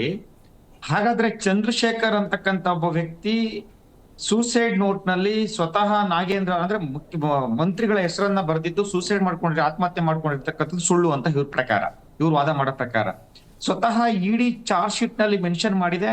ನಾಗೇಂದ್ರ ಅವರ ಪಾತ್ರ ಇದ್ರೊಳಗಡೆ ಎದ್ದು ಕಾಣ್ತಾ ಇದೆ. ನಾಗೇಂದ್ರ ಅವರ ಪಾತ್ರ ಇದೆ. ಇವರ ಡೈರೆಕ್ಷನ್ ಮೇರೆಗೆ, ನಿರ್ದೇಶನದ ಮೇರೆಗೆ ಹಣ ಬ್ಯಾಂಕ್ಗಳಿಗೆ ಟ್ರಾನ್ಸ್ಫರ್ ಆಗಿದೆ ಅಂತ ಹೇಳಿ ಇಡಿ ಚಾರ್ಜ್ ಶೀಟ್ ಅನ್ನ ಹಾಕಿದೆ ಮೇಡಮ್. ಆದ್ರೂ ಸಹ ಇವ್ರ ಕಣ್ಣಿಗೆ ಕಾಣಿಸ್ತಾ ಇಲ್ಲ, ಪ್ರತಿಪಕ್ಷದ ಮೇಲೆ ಕಣ್ಣು. ಇವತ್ತು ಇವರು ಯಾವ ಮಟ್ಟಕ್ಕೆ ಹೋಗಿದ್ದಾರೆ ಅಂತಂದ್ರೆ ಇನ್ನೊಂದು ಕೇಸ್ಗಳ ವಿಚಾರ ಮಾತನಾಡ್ತಾ ಇದ್ರು. ಇವರ ರಾಹುಲ್ ಗಾಂಧಿ ಅವರ ಮೇಲೆ ಯಾವ ಕೇಸ್ಗಳಿದೆ ಅಂತದ್ದು ಗೊತ್ತಿದೆ. ಇವತ್ತು 2 ತರ ಕೇಸ್ ಬರ್ತವೆ ಮೇಡಮ್. ಒಂದು ಭ್ರಷ್ಟಾಚಾರ ಕೇಸು, ಮತ್ತೊಂದು ಕ್ರಿಮಿನಲ್ ಹೋರಾಟಗಳ ಕೇಸು. ಭ್ರಷ್ಟಾಚಾರದ ಕೇಸ್ ಹೊಂದಿರ್ತಕ್ಕಂಥ ನಾಗೇಂದ್ರನ್ನ ಈಗ ಉದಾಹರಣೆಗೆ ನನ್ನ ಮೇಲೂ ಕೇಸ್ ಇದೆ. 2 ಕೇಸ್ ಹಾಕಿದ್ದಾರೆ. ಏನಂತ? ಜಮೀರ್ ಅಹಮದ್ ವಿರುದ್ಧವಾಗಿ ನಾನು ಪೋಸ್ಟ್ ಹಾಕಿದ್ದೆ ಫೇಸ್ಬುಕ್ ನಲ್ಲಿ ಅಂತ ಕ್ರಿಮಿನಲ್ ಕೇಸ್ ಹಾಕಿದ್ದಾರೆ. ಸೊ ನಾಳೆ ನನ್ನ ಹಿಡ್ಕೊಂಡು ದಿಲೀಪ್ ಮೇಲೆ ಕ್ರಿಮಿನಲ್ ಕೇಸ್ ಇದೆ ಅಂತಂದ್ರೆ ಮಣಿಕಾಂತ್ ರಾಥೋಡ್ ಹೆಸರನ್ನು ತೆಗೆದುಕೊಂಡ್ರು. ಹೌದು, ಮಣಿಕಾಂತ್ ರಾಥೋಡ್ ಮೇಲೆ ಕೇಸ್ ಇರ್ತಕ್ಕಂಥ ಸತ್ಯ. ಅದೆಲ್ಲ ಖರ್ಗೆ ಕುಟುಂಬ ಕೊಟ್ಟಿರ್ತಕ್ಕಂಥ ಬಳುವಳಿ ಗಿಫ್ಟ್. ಅದು ಯಾರು ಅವ್ರ ವಿರುದ್ಧ ಕುಟುಂಬದ ವಿರುದ್ಧ ಮಾತನಾಡ್ತಾರೋ ಅದು ಕೇಸ್ ಹಾಕ್ತಲೇ ಇರ್ತಾರೆ. ಸೊ ಕೇಸ್ ಮಣಿಕಂಠ ರಾಥೋಡ್ ಪಾತ್ರ ಏನೂ ಇಲ್ಲ. ಇಡೀ ಗುಲ್ಬರ್ಗ ಹೇಳುತ್ತೆ ಮಣಿಕಂಠ ರಾಥೋಡ್ ಯಾರು ಅಂತ. ಇಡೀ ಗುಲ್ಬರ್ಗ ಹೇಳುತ್ತೆ. ನೀವ್ ಯಾರನ್ನಾದ್ರೂ ಬೇಕಾದ್ರೆ ಉಲ್ಲೇಖ ಮಾಡಿ ದಯವಿಟ್ಟು. ಹೋಗ್ತಾರೆ ನೀವು ಯುವಕರಿದ್ದೀರಾ, ಇನ್ನೊಮ್ಮೆ ಇದು ಈ ತರ ಮಿಸ್ಗೈಡ್ ಮಾಡ್ಬೇಡ್ರಿ. ಯುವಕರು ನೀವು ಒಂದು ಯಾರ ಸರಿಯಾದ ಸಮರ್ಥನೆ ಕೊಡಿ. 43 ಕ್ರಿಮಿನಲ್ ಕೇಸು, ಡೇಂಜರಸ್ ವೆಪನ್ ಗೊತ್ತಾಯ್ತಾ? Grievous hurt with dangerous weapon ಅಂತ ಹಾಕಿದ್ದಾರೆ. ಅದು ಕೇಸ್ ಆಗಿದೆ. ಆ ರೀತಿ ಅದು ಬಳುವಳಿ ಅಂತ. ಬಳುವಳಿ ನನಗೂ ಎಮ್ಎಲ್ಎ ಕೊಟ್ಟಿದ್ದಾರೆ. ಬಳುವಳಿ ಮೊನ್ನೆ ರೀಸೆಂಟ್ ಆಗಿ ಕೊಟ್ಟಿದ್ದಾರೆ. ರೀಸೆಂಟ್ ಆಗಿ ನನಗೂ ಬಳುವಳಿ ಕೊಟ್ಟಿದ್ದಾರೆ ಎಸ್ ಟಿ ಸೋಮಶೇಖರ್ ಅವರು. ಯಾವುದಕ್ಕೆ? ಒಂದು ಗ್ರೌಂಡ್ ವಿಚಾರವಾಗಿ. ಸರ್ ಹಂಗಲ್ಲ, ನೀವೇನು ಅವ್ರ ಮೇಲೆ ದಾಳಿ ಮಾಡ್ತಾ ಇದ್ದೀರಾ? ಮಣಿಕಂಠ ರಾಥೋಡ್ ಮೇಲೆ ನೀವು ವಹಿಸ್ಕೊಂಡಿರಲ್ಲ ಸರ್. ನೀವು ಜೆಡಿಎಸ್ ವಹಿಸ್ಕೊಂತೀರಾ? ನೀವು ಜೆಡಿಎಸ್ ನವರು ವಹಿಸ್ಕೊಂತೀರಾ? ಮಣಿಕಂಠ ರಾಥೋಡ್ ವಹಿಸ್ಕೊಂತೀರಾ? ಆಯ್ತು ಸರ್, ನೀವು ಮಣಿಕಂಠ ರಾಥೋಡ್ ಮೇಲೆ ಅವರೇ ಮಾತಾಡಲಿ ಸರ್. ಅವರೇ ಜೆಡಿಎಸ್ ವಕ್ತಾರಿಗೆ ನಾನು ಕೇಳ್ತೀನಿ, ಅವ್ರು ವಹಿಸ್ಕೋತಾರ? ಜೆಡಿಎಸ್ ವಕ್ತಾರಿಗೆ ನನ್ಗೆ ನೇರವಾದ ಪ್ರಶ್ನೆ. ಮಣಿಕಂಠ ರಾಥೋಡ್ನ ನೀವು ವಹಿಸ್ಕೊಂಡು ಮಾತಾಡ್ತೀರಾ? ಮತ್ತೆ ಬಿಡಿ ಯಾರನ್ನಾದ್ರೂ ವಹಿಸ್ಕೊಳ್ಳಿ. ರಾಜಕೀಯವಾಗಿರ್ತಕ್ಕಂಥವ್ರು ಯಾರನ್ನಾದ್ರೂ ವಹಿಸ್ಕೊಳ್ಳಿ. ಕ್ರಿಮಿನಲ್ ಬ್ಯಾಕ್ ಗ್ರೌಂಡ್ ಇರೋರನ್ನ ವಹಿಸ್ಕೋಬೇಡಿ ಅಂತ ಅವ್ರಿಗೆ ಕಿವಿ ಮಾತಾಡ್ತಾ ಇದ್ದೀನಿ. ಉತ್ತರ ಕೇಳಿಸ್ಕೊಳ್ರಿ, ನಾನು ಉತ್ತರ ಕೇಳಿಸ್ಕೊಳ್ರಿ ಫಸ್ಟ್, ಆಮೇಲೆ ಮಾತಾಡ್ರಿ ನೀವು. ನಾನು ಇಲ್ಲಿ ಲೈವ್ ಅಲ್ಲಿ ಇದ್ದೀನಿ. ಲೈವ್ ಅಲ್ಲಿ ಇರೋದ್ರಿಂದ ನಿಮ್ಮ ಶಬ್ದಗಳು ನಮಗೆ ಕೇಳಿಸೋದಿಲ್ಲ. ದಯಮಾಡಿ ಉತ್ತರ ಕೇಳಿಸ್ಕೊಳ್ಳಿ. ಕೇಳಿಸ್ತಾ ಇದೆಯಾ ಮೇಡಮ್? ನೋಡಿ, ಮಣಿಕಾಂತ್ ರಾಥೋಡ್ ಅವ್ರು ಮಾಡಿರ್ತಕ್ಕಂಥದ್ದು ಎಲ್ಲ ಸರಿ ಅಂತ ನಾನು ಹೇಳ್ತಾ ಇಲ್ಲ. ಎಲ್ಲಾ ಕೇಸ್ಗಳು, ಕೆಲವು ಕೇಸ್ಗಳು ಸತ್ಯ ಇರ್ಬೋದು, ಕೆಲವು ಕೇಸ್ಗಳನ್ನ ಪ್ರಿಯಾಂಕಾ ಖರ್ಗೆ ಅವ್ರು ಹಾಕಿರ್ಬೋದು. ಅದ್ರ ಬಗ್ಗೆ ಚರ್ಚೆ ಅಲ್ಲ. ನಾನು ಇವತ್ತು ಮಾತನಾಡ್ತಾ ಇರ್ತಕ್ಕಂಥ ವಿಚಾರ ಇವತ್ತು ಹೌದು ಪಾಪ ಆಮ್ ಆದ್ಮಿ ವಕ್ತಾರರು ಬಹಳ ರೋಷಾರೋಷವಾಗಿ ನಮ್ಮ ಮೇಲೆ ಈ ರೀತಿ ಮಾತಾಡ್ತಾ ಇದಾರಲ್ಲ. ಸ್ವಾಮಿ ರಾಹುಲ್ ಗಾಂಧಿ ಮೇಲೆ ನ್ಯಾಷನಲ್ ಹೆರಾಲ್ಡ್ ಪ್ರಕರಣ ಅಂತೇಳಿ ಒಂದು ಕೇಸ್ ಇದೆ. ಸ್ವತಃ ನ್ಯಾಷನಲ್ ಹೆರಾಲ್ಡ್ ಪ್ರಕರಣದಲ್ಲಿ ಅವರು ಕನ್ವಿಕ್ಟ್ ಇದ್ದಾರೆ. ಅದ್ರ ಬಗ್ಗೆ ರೈಟ್, ಒಂದ್ ನಿಮಿಷ ಇರಿ, ಕಂಟಿನ್ಯೂ ಮಾಡಿ. ರಾಹುಲ್ ಗಾಂಧಿ ಅವರ ಮೇಲೆ ಪೌರತ್ವದ ವಿಚಾರದಲ್ಲಿ ಯಾವ 1960ಯ ಪೌರತ್ವ ಕಾಯ್ದೆಯ ಪ್ರಕಾರ ಯಾವ ವ್ಯಕ್ತಿ ಬೇರೆ ದೇಶದ ಪೌರತ್ವವನ್ನು ಹೊಂದಿರ್ತಾನೋ ಆತ ಈ ದೇಶದ ಪ್ರಜೆ ಆಗ್ಲಿಕ್ಕೆ ಸಾಧ್ಯ ಇಲ್ಲ ಅಂತ ಕೋರ್ಟ್ ಹೇಳುತ್ತೆ. ಅಲಹಾಬಾದ್ ಹೈಕೋರ್ಟ್ ನಲ್ಲಿ ಈ ಕೇಸು ಅವ್ರಿಗೆ ಕನ್ವಿಕ್ಟ್ ಕೊಟ್ಟಿದೆ, ಅವರಿಗೆ ಡಿಸಿಷನ್ ಕೊಟ್ಟಿದೆ. ಇದಕ್ಕೆ ಉತ್ತರ ಕೊಡಬೇಕು. ಪೌರತ್ವವನ್ನ ಹೊಂದಿದಿರಿ, ಬ್ರಿಟನ್ ಪೌರತ್ವವನ್ನ ಹೊಂದಿದಿರಿ, ದಯಮಾಡಿ ನೀವು ಏನ್ ಆಕ್ಷನ್ ತೆಗೆದುಕೊಳ್ತೀರಾ ಕೇಂದ್ರ ಸರ್ಕಾರ ತೆಗೆದುಕೋಬಹುದು ಅಂತ ಹೇಳಿ ಅದನ್ನ ಡಿಸಿಷನ್ ಕೇಂದ್ರ ಸರ್ಕಾರಕ್ಕೆ ಬಿಟ್ಟಿದೆ. ಅದ್ರ ಬಗ್ಗೆನೂ ಮಾತಾಡ್ಬೇಕಾಗತ್ತೆ ಮೇಡಮ್. ಮತ್ತೆ ಇನ್ನೊಂದು ಮೇಡಮ್, ಇವತ್ತು ರಾಜ್ಯದಲ್ಲಿ ಇರ್ತಕ್ಕಂಥ ಸಮಸ್ಯೆಗಳು ಅವಾಗಲೇ ನಮ್ಮ JDS ವಕ್ತಾರ ಹೇಳ್ತಾ ಇದ್ರು. ಇವತ್ತು ನೋಡಿ, ಒಂದು ನೈಸ್ ಅಂತಕ್ಕಂಥ ಒಂದು ಅಕ್ರಮ ಒಂದು ಕಂಪನಿ ಜನಗಳ ರಕ್ತ ಹೀರ್ತಾ ಇದೆ. ಹೈಕೋರ್ಟ್ ಅವರಿಗೆ ನಿರ್ದೇಶನ ನೀಡಿದ್ರು ಸಹ ನೀವು ಅಲ್ಲಿ ಟೋಲ್ ಕಲೆಕ್ಷನ್ ಮಾಡೋದನ್ನ ನಿಲ್ಸಿ ಅಂತ ಹೇಳಿದ್ರು ಸಹ ತುಟಿಕ್ ಪಿಟಿಕ್ ಅಂತ ಇಲ್ಲ. ಯಾಕೆ ಬರೀ ವಿರೋಧ ಪಕ್ಷಗಳೇ ಬಡ್ಕೊಳ್ತಾ ಇದಾವೆ, ಯಾಕೆ ಇವ್ರಿಗೆ ಗೊತ್ತಾಗ್ತಾ ಇಲ್ಲ ಎಷ್ಟು ಸ್ಟೂಡ್ ಕೇಸ್ ಹೋಗ್ತಾ ಇದೆ ಅಂತಕ್ಕಂಥದನ್ನ ಇವರು ಸ್ಪಷ್ಟಪಡಿಸ್ಬೇಕಾಗತ್ತೆ. ಇವತ್ತು ನಾವ್ ಏನ್ ಕೇಳ್ತಾ ಇರೋದ್ ನ್ಯಾಯ, ಯಾವ್ದೋ ಒಂದು ಪರಿಶಿಷ್ಟ ಜಾತಿ ಅಥವಾ ಪರಿಶಿಷ್ಟ ಪಂಗಡದ ಮಕ್ಳುಗಳ ಸ್ಕಾಲರ್ಶಿಪ್ ಹೋಗ್ಬೇಕಾಗಿದ್ದಂತ ಹಣ, ಯಾವ್ದೋ ಬೀದಿ ಬದಿಯ ಲೈಟ್ಗಳು ಹಣ, ಪರಿಶಿಷ್ಟ ಪಂಗಡದ ಒಂದು ರೈತರ ಪಂಪ್ ಸೆಟ್ ಗಳಿಗೆ ಹೋಗ್ಬೇಕಾಗಿದ್ದಂತ ಹಣ, ಅವ್ರ ಮನೆಗೆ ಟಾರ್ ಆಗ್ಬೇಕಾಗಿದ್ದಂತ ಹಣವನ್ನ ಇವರು ದುರುಪಯೋಗ ಪಡಿಸ್ಕೊಂಡಿದ್ದಾರೆ. ಮತ್ತೆ ಇನ್ನೊಂದು ಚರ್ಚೆ ಬಗ್ಗೆ ಮಾತನಾಡಿದ್ರು ನಮ್ಮ ಕಾಂಗ್ರೆಸ್ ವಕ್ತಾರರು ಅವಾಗ್ಲೇನೆ. ಯಾವ ಚರ್ಚೆ ಮಾಡ್ಬೇಕು ಸರ್? ನಿಮ್ಮದೇ ಸಿದ್ದರಾಮಯ್ಯನವರು ಸ್ವತಃ ವಿಧಾನ ಮಂಡಲದಲ್ಲಿ ವಿಧಾನಸಭೆನಲ್ಲೇ ಮಾತಾಡಿರ್ತಕ್ಕಂಥದ್ದು ಚರ್ಚೆ, ಗಂಟೆಗಟ್ಟಲೆ ಚರ್ಚೆ ನಡೆದಿದೆ, ಏನಾಗಿದೆ ಅಂತೇಳಿ ಸ್ವತಃ ಮುಖ್ಯಮಂತ್ರಿಗಳೇ ಒಪ್ಕೊಂಡಿದ್ದಾರೆ. ಹೌದು ಆಗಿದೆ, ಹಗರಣ ಆಗಿದೆ, ಇನ್ನೇನ್ ಚರ್ಚೆ ಮಾಡ್ತೀರಿ ನೀವು? ಯಾವ ದಿಲೀಪ್ ಅವರೇ, ನೀವು ಪ್ರತಿಪಕ್ಷವಾಗಿ ಯಾವ ಮಾನದಂಡದಲ್ಲಿ ಸಂಪುಟಕ್ಕೆ ನಾಗೇಂದ್ರ ಅವರನ್ನ ತಗೊಂಡಿದ್ದೀರಾ ಅಂತ ಪ್ರಶ್ನೆ ಮಾಡಿದ್ದೀರಾ? ಪ್ರಶ್ನೆಗೆ ಉತ್ತರ ಯಾರಾದ್ರೂ ಕೊಟ್ಟಿದ್ದಾರಾ? ಅಲ್ಲ, ಅದನ್ನೇ ಹೇಳ್ತಿರ್ತಕ್ಕಂಥದ್ದು. ಕೊಟ್ಟಿಲ್ಲ ಅಂತಂದ್ರೆ ಮುಖ್ಯಮಂತ್ರಿಗಳು ಯಾವ ಮನಸ್ಥಿತಿ ಇದೆ, ಹರಿಪ್ರಸಾದ್ ಯಾವ ಧೋರಣೆ ಅಂತ ಅನಿಸ್ತಾ ಇದೆ ನಿಮಗೆ? ರಾಜ್ಯ ಕಾಂಗ್ರೆಸ್ ಸರ್ಕಾರದ ಧೋರಣೆ ಏನು ಅಂತ ನಿಮಗೆ ಅನಿಸ್ತಾ ಇದೆ? ಹೌದು, ಇದನ್ನ ನಿರಂಕುಶ ಪ್ರಭುತ್ವವಾದ ಅಂತಾರೆ, ಹಿಟ್ಲರ್ ವಾದ ಅಂತಾರೆ. ಯಾರು ಏನಾದ್ರೂ ಮಾಡ್ಕೊಳ್ಳಿ, ನಾನು ನಡೆದಿದ್ದೆ ದಾರಿ ಅಂತಕ್ಕಂಥದ್ದು. ಯಾರು ಮೇಡಮ್ ಇಲ್ಲಿ ನಾನು ಅಂತ ಮೆರೆದಂತವ್ರು ಯಾರು ಶಾಶ್ವತವಾಗಿ ಉಳಿದ ಪ್ರತಿಪಕ್ಷ ಅಷ್ಟು ವೀಕ್ ಅಂತ ನಾನು ಅನ್ಕೋತೀನಿ. ಪ್ರತಿಪಕ್ಷ ಅಷ್ಟು ವೀಕ್ ಆಗಿದೆ ಅಂತ. ಯಾಕಂದ್ರೆ ವಿರೋಧ ಪಕ್ಷ ವೀಕ್ ಆಗಿದ್ರೆ, ನಾವುಗಳು ವೀಕ್ ಆಗಿದ್ರೆ ಇವತ್ತು ನಮ್ಮನ್ನ ತಡಿತಕ್ಕಂತ ಕೆಲಸವನ್ನ ಮಾಡಿ, ಅರೆಸ್ಟ್ ಮಾಡ್ತಕ್ಕಂತ ಕೆಲಸವನ್ನ ಮಾಡಿ, ಜೈಲ್ ಇಡ್ತಕ್ಕಂತ ಕೆಲಸವನ್ನ ಮಾಡ್ತಿರ್ಲಿಲ್ಲ. ನಮ್ಗೆ ಎದುರ್ಕೊಂಡಿದ್ದಾರೆ. ಆದ್ರೆ ಇವ್ರದ್ದು ಇರ್ತಕ್ಕಂತ ಭಯವನ್ನ ಮುದುಡಿ ಇಡ್ತಕ್ಕಂತ ಕೆಲಸವನ್ನ ಮಾಡ್ತಾ ಇದ್ದಾರೆ. ನಮ್ಮ ಹೋರಾಟ ಸ್ಪಷ್ಟವಾಗಿದೆ. ನಾವು ಪ್ರತಿ ಜಿಲ್ಲೆನಲ್ಲಿ, ಪ್ರತಿ ತಾಲೂಕುಗಳಲ್ಲಿ ಇವತ್ತು DC ಆಫೀಸಿಗೆ ಹಾಗೂ ವಿಧಾನಸಭೆಗೆ ಮುತ್ತಿಗೆ ಹಾಕ್ತಕ್ಕಂತ ಕೆಲಸವನ್ನ ಮಾಡಿದೀವಿ. ನಮ್ಮ ಹೋರಾಟ ಇನ್ನು ಮುಂದಿನ ದಿನಗಳಲ್ಲಿ ಬಹಳ ಕಠೋರವಾಗಿರುತ್ತೆ. ರಾಜೀನಾಮೆ ಸಿಗೋವರೆಗೂ ಕೂಡ ಅಧಿವೇಶನದಲ್ಲಿ ಬೇರೆ ಸಮಸ್ಯೆ ಮಾತಾಡಲ್ಲ ನೀವು? ಎಸ್, ನಮ್ಮ ಉದ್ದೇಶ ಇಷ್ಟೇ ಮೇಡಮ್, ನಮ್ಮ ಉದ್ದೇಶ ಇಷ್ಟೇ. ಕಳ್ಳಕಾಕರನ್ನ ದಯಮಾಡಿ ವಿಧಾನಸಭೆಗೆ ಕೂಡಿಸ್ಬೇಡಿ. ನಿಮ್ಮ ಇದರಿಂದ ದೂರ ಹಿಡಿ. ಕಳ್ಳಕಾಕರನ್ನ, ಲೂಟಿಕೋರರನ್ನ, ಭ್ರಷ್ಟಾಚಾರಿಗಳನ್ನ ದಯಮಾಡಿ ನೀವು ಆಚೆ ಇಡಿ ಅಂತಕ್ಕಂಥದ್ದು ನಾವು ಬಹಳ ಕ್ಲಿಯರ್ ಕೇಳ್ತಾ ಇದೀವಿ. ದಿಲೀಪ್ ಅವರೇ, ಇರ್ಷಾದ್ ಅವರೇ, ಕಲಾಪವನ್ನು ನುಂಗ್ತಾ ಇದೆ ರಾಜೀನಾಮೆಯ ಒಂದು ವಿಚಾರ. ಅಲ್ಲ, ನಾನು ನಿಮ್ಗೆ ರಾಜ್ಯದ ಹಿತ ಅನ್ನೋದು ಬೇಕಾಗಿತ್ತು, ಕ್ಲಾರಿಟಿ ಕೊಡಬೇಕು. ಅಲ್ಲ, ರಾಜ್ಯದ ಹಿತಾಸಕ್ತಿಯನ್ನ ಕಾಪಾಡೋದಕ್ಕಾಗಿಲೇ ಇವತ್ತು ಮಾನ್ಯ ಕೃಷ್ಣ ಬೈರೇಗೌಡರು ಹೇಳ್ತಾ ಇದ್ದಾರೆ, ನೀವು ಸದನವನ್ನು ನಡೆಯೋದಕ್ಕೆ ಕೊಡಿ. ಸದನ ಇದು ಯಾರ್ದು ಸ್ವತ್ತಲ್ಲ. ಯಾಕಂದರೆ ಇವತ್ತು ಈ ರಾಜ್ಯದ ಜನ ಕಷ್ಟಪಟ್ಟು ಏನು ತೆರಿಗೆ ದುಡ್ಡು ಕಟ್ತಾರೆ, ಅದರಿಂದ ನಡೀತಾ ಇರೋವಂಥದ್ದು.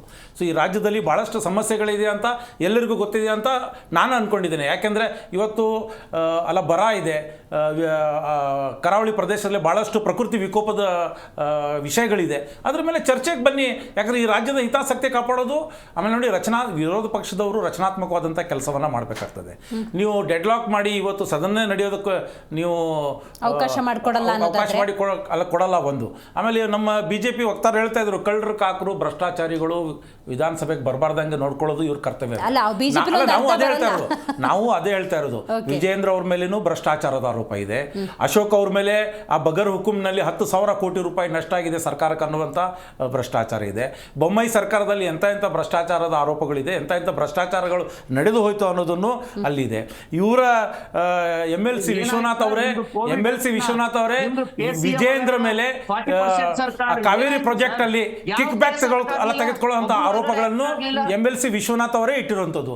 ಆಮೇಲೆ ಮಾನ್ಯ ಯತ್ನಾಳ್ ಅವರು ಒಂದು ಮೆನ್ಯೂ ಕಾರ್ಡನ್ನೇ ಮಾಡಿದ್ರು ಇಷ್ಟು ಸಾವಿರ ಕೋಟಿಗೆ ಯಾವ್ಯಾವ ಹುದ್ದೆಗೆ ಮುಖ್ಯಮಂತ್ರಿಗಳು ಯಾವ್ದು ಇಷ್ಟು ಇಷ್ಟು amount ಅಂತ. ಸೊ ಇವರು ಭ್ರಷ್ಟರು ಕಳ್ಳರು ಇವ್ರು ಇರೋದ್ರಿಂದ ನಾವು ಹೇಳ್ತಾ ಇರೋದು ಇಂಥವ್ರು ವಿಧಾನಸಭೆಗೆ ಬಂದ್ರೆ ಈ ತರ ಡೆಡ್ಲಾಕ್ ಆಗೋದು. ಆಯ್ತು, ಗೊತ್ತಾಯ್ತಲ್ಲ? ನನ್ಗೊಂದು ಕ್ಲಾರಿಟಿ ಕೊಡಿ. ಸಿದ್ದರಾಮಯ್ಯನವ್ರು ಇದ್ದಾಗ ಯಾಕೆ ಹಂಗತ್ರಿ ರಾಜೀನಾಮೆ ತಗೊಂಡ್ರಿ? ಆರೋಪಿ ಆದವರೆಲ್ಲ ಸಚಿವ ಸ್ಥಾನದಲ್ಲಿ ಇರ್ಬೋದು ಅಲ್ಲ ಅನ್ನೋದು ನೋಡಿ, ಯಾಕೆ ಇವತ್ತು ತಗೊಂಡ್ರಿ? ಅಲ್ಲ, ತನಿಖೆಗೆ ನೇರವಾಗಿ ಅದನ್ನು ಇಫೆಕ್ಟ್ ಆಗಬಾರ್ದು, ತನಿಖೆ ಮೇಲೆ ಪ್ರಭಾವ ಬೀಳಬಾರ್ದು ಅನ್ನೋದನ್ನ ಒಂದು ನೈತಿಕ ಹೊಣೆ ಹೊತ್ತು ಅವ್ರಿಗೆ ನಾವು ಇವತ್ತು ಯಾಕೆ ವ್ಯಾಲ್ಯೂ ಮಾಡ್ತೀವಿ ನಾಗೇಂದ್ರ ಅವರು ಅಂದರೆ, ಅವ್ರ ಮೇಲೆ ಆರೋಪ ಬಂದ ತಕ್ಷಣ ಅವರು ಅದ್ರ ಮೇಲೆ ನೈತಿಕ ಹೊಣೆ ಹೊತ್ತು ರಾಜೀನಾಮೆ ಕೊಟ್ಟರು. ಅವ್ರದ್ದು ಅಲ್ಲ ಹೇಳ್ತಂಗೆ ಕೇಳಿದೆ, CID ನಲ್ಲೂ ಇರಲಿಲ್ಲ, SIT ಅಲ್ಲೂ ಹೆಸರಿರಲಿಲ್ಲ. ಯಾವ ರೀತಿ ಚಾರ್ಜ್ ಶೀಟ್ ಅಲ್ಲಿ ಸೆಕೆಂಡ್ ಚಾರ್ಜ್ ಶೀಟ್ ಅಲ್ಲಿ ಬಂತು ಅಂತ ಗೊತ್ತಿದೆ. ಆಮೇಲೆ ಇವತ್ತು ಅದು ನೋಡಿ, ಇಟ್ ಈಸ್ ಸಬ್ ಜುಡಿಸ್, ನ್ಯಾಯಾಲಯದಲ್ಲಿದೆ ಪ್ರಕರಣ. ಅಲ್ಲ, ಪ್ರಕರಣ ನ್ಯಾಯಾಲಯದಲ್ಲಿದೆ, ತೀರ್ಪು ಬಂದಿಲ್ಲ. ಪ್ರಕರಣ ಆರೋಪ ಇದೆ ಸ್ವಾಮಿ, ಪ್ರಕರಣ ನ್ಯಾಯಾಲಯದಲ್ಲಿದೆ, ಸಬ್ ಜುಡಿಸ್ ಇದೆ, ನ್ಯಾಯಾಲಯದಲ್ಲಿದೆ. ನ್ಯಾಯಾಲಯದ ತೀರ್ಪು ಬಂದಿಲ್ಲ, ಅವರು ಅಪರಾಧಿ ಅಂತ ಏನೂ ಹೇಳಿಲ್ಲ, conviction ಇಲ್ಲ. ಹಾಗಾಗಿ ನೋಡಿ, ಅವ್ರು ನ್ಯಾಯಾಲಯ ಏನಾದ್ರು ತೀರ್ಪು ಕೊಟ್ರೆ ಪ್ರತಿಯೊಬ್ಬರು ತಲೆ ಬಾಗ್ಲೇಬೇಕಾಗತ್ತೆ. ಇವತ್ತು ಅವ್ರು ಆರೋಪಿ ಅಂತ ಇರೋದ್ರಿಂದ ಏನು ಸುಮಾರು ಆರೋಪಿಗಳು, ನಾನು ಹೇಳಿದ್ನಲ್ಲ ವಿಧಾನಸಭೆಯಲ್ಲಿ ಸುಮಾರು 65ನಲ್ಲಿ 34 MLAಗಳು ಇವತ್ತು ಗಂಭೀರ ಆರೋಪದವರು ಇದ್ದಾರೆ. ಏನ್ ಮಾಡಕ್ಕಾಗತ್ತೆ, ವ್ಯವಸ್ಥೆ ಆ ರೀತಿ ಇದೆ. ಅಣ್ಣ ಒಂದ್ ನಿಮಿಷ, ಆರೋಪಿ 28 ರಾಜ್ಯದ ಈ ಮುಖ್ಯಮಂತ್ರಿಗಳಲ್ಲಿ ಸುಮಾರು ಆಲ್ಮೋಸ್ಟ್ 14 ಜನ ಕ್ರಿಮಿನಲ್ ಕೇಸಸ್ ಅನ್ನ ಫೇಸ್ ಮಾಡ್ತಾ ಇದ್ದಾರೆ. 14 ಜನ ಮುಖ್ಯಮಂತ್ರಿಗಳು. Telangana CM 89, West Bengal 29 case. ನಮ್ಮ ಕರ್ನಾಟಕದ ಸನ್ಮಾನ್ಯ ಮುಖ್ಯಮಂತ್ರಿಗಳು ಅದರೊಳಗೆ ಧರ್ಮ ಯಾವುದೇ ಬರೀ ಭಗವದ್ಗೀತೆ ರಾಮಾಯಣದ ಶ್ಲೋಕಗಳು ಹೇಳ್ಕೊಂಡು ಯಾವ ರೀತಿ ಅವ್ರ ಮೇಲೆ ಇಡಿ ಹಾಕಿ CBI ಹಾಕಿದ್ರು, ಯಾವ ರೀತಿ ಆ ಪ್ರಕರಣಗಳು ಇವತ್ತು ಪೊಲಿಟಿಕಲ್ ವೆಂಡೇಟಾ ಇದೆ, ಅದರಲ್ಲಿ ಬಹಳಷ್ಟು ಅರ್ಥ ಆಯ್ತಲ್ಲ ಮೇಡಮ್. 4192 ಕೇಸಸ್ ಒಟ್ಟು ಈ ರಾಜ್ಯದಲ್ಲಿ ರಾಷ್ಟ್ರದಲ್ಲಿ ex-MLAಗಳು, MLAಗಳು, ಸಚಿವರುಗಳು. 50% ಆಫ್ ಕರ್ನಾಟಕ MPಗಳು they are facing criminal cases. 25% 251 MPಗಳು ಮೇಡಮ್. ಈಗ ನಮಗಿರೋ MPಗಳಲ್ಲೂ ಕ್ರಿಮಿನಲ್ ಕೇಸಸ್ ಇದೆ. 175 ಕೇಸಸ್ಗಳಲ್ಲಿ ಅವ್ರು ಅವರ ಸೇವೆಯಲ್ಲಿ ಆಗಿರೋಂಥವು. ಜೊತೆಗೆ 2025ರಿಂದ 1246 ಕೇಸಸ್ಗಳು ಅವು ಆಲ್ರೆಡಿ ಕ್ಲೋಸ್ ಆಗಿದೆ, ಮತ್ತು ಹೊಸ ಕೇಸ್ಗಳಾಯ್ತವೆ. ಇವ್ರೇನು ದೇಶಕ್ಕೋಸ್ಕರ ಹೋರಾಟ ಮಾಡಿದ, ಇವರು ಸ್ವಾತಂತ್ರ್ಯಕ್ಕೋಸ್ಕರ ಹೋರಾಟ ಮಾಡಿದಾರೆ. ಇವ್ರನ್ನ ನಂಬ್ಕೊಂಡು ಜನ ಇವ್ರು ಲಾ ಮೇಕರ್ಸ್ ಅಂತ ಇಟ್ಕೊಂಡು ಒಳಗಡೆ ಇಟ್ಕೊಂಡು, ಅಲ್ಲ ಮೇಡಮ್, ಜನಗಳ ತೆರಿಗೆ ದುಡ್ಡು ತಿನ್ಕೊಂಡು ಇವ್ರಿಗೇನು ಮಾನ ಮರ್ಯಾದೆ ನಾಚಿಕೆ ಇದೆ ಮೇಡಮ್. ಇವ್ರನ್ನ ಒಪ್ಕೋಬೇಕು, ಇವ್ರನ್ನ ಗೌರವಯುತವಾಗಿ ನಾವು ಈ ಸಂದರ್ಭದ ಆಗ್ರಹಿಸಿದ JDS ರಾಜೀನಾಮೆ ತಗೊಂಡಿವರು. ಮರ್ಯಾದೆಯಿಂದ ರಾಜೀನಾಮೆ ತಗೊಂಡು ಕಲಾಪ ನಡೀಲಿಕ್ಕೆ ರಾಜ್ಯದ ಜನರ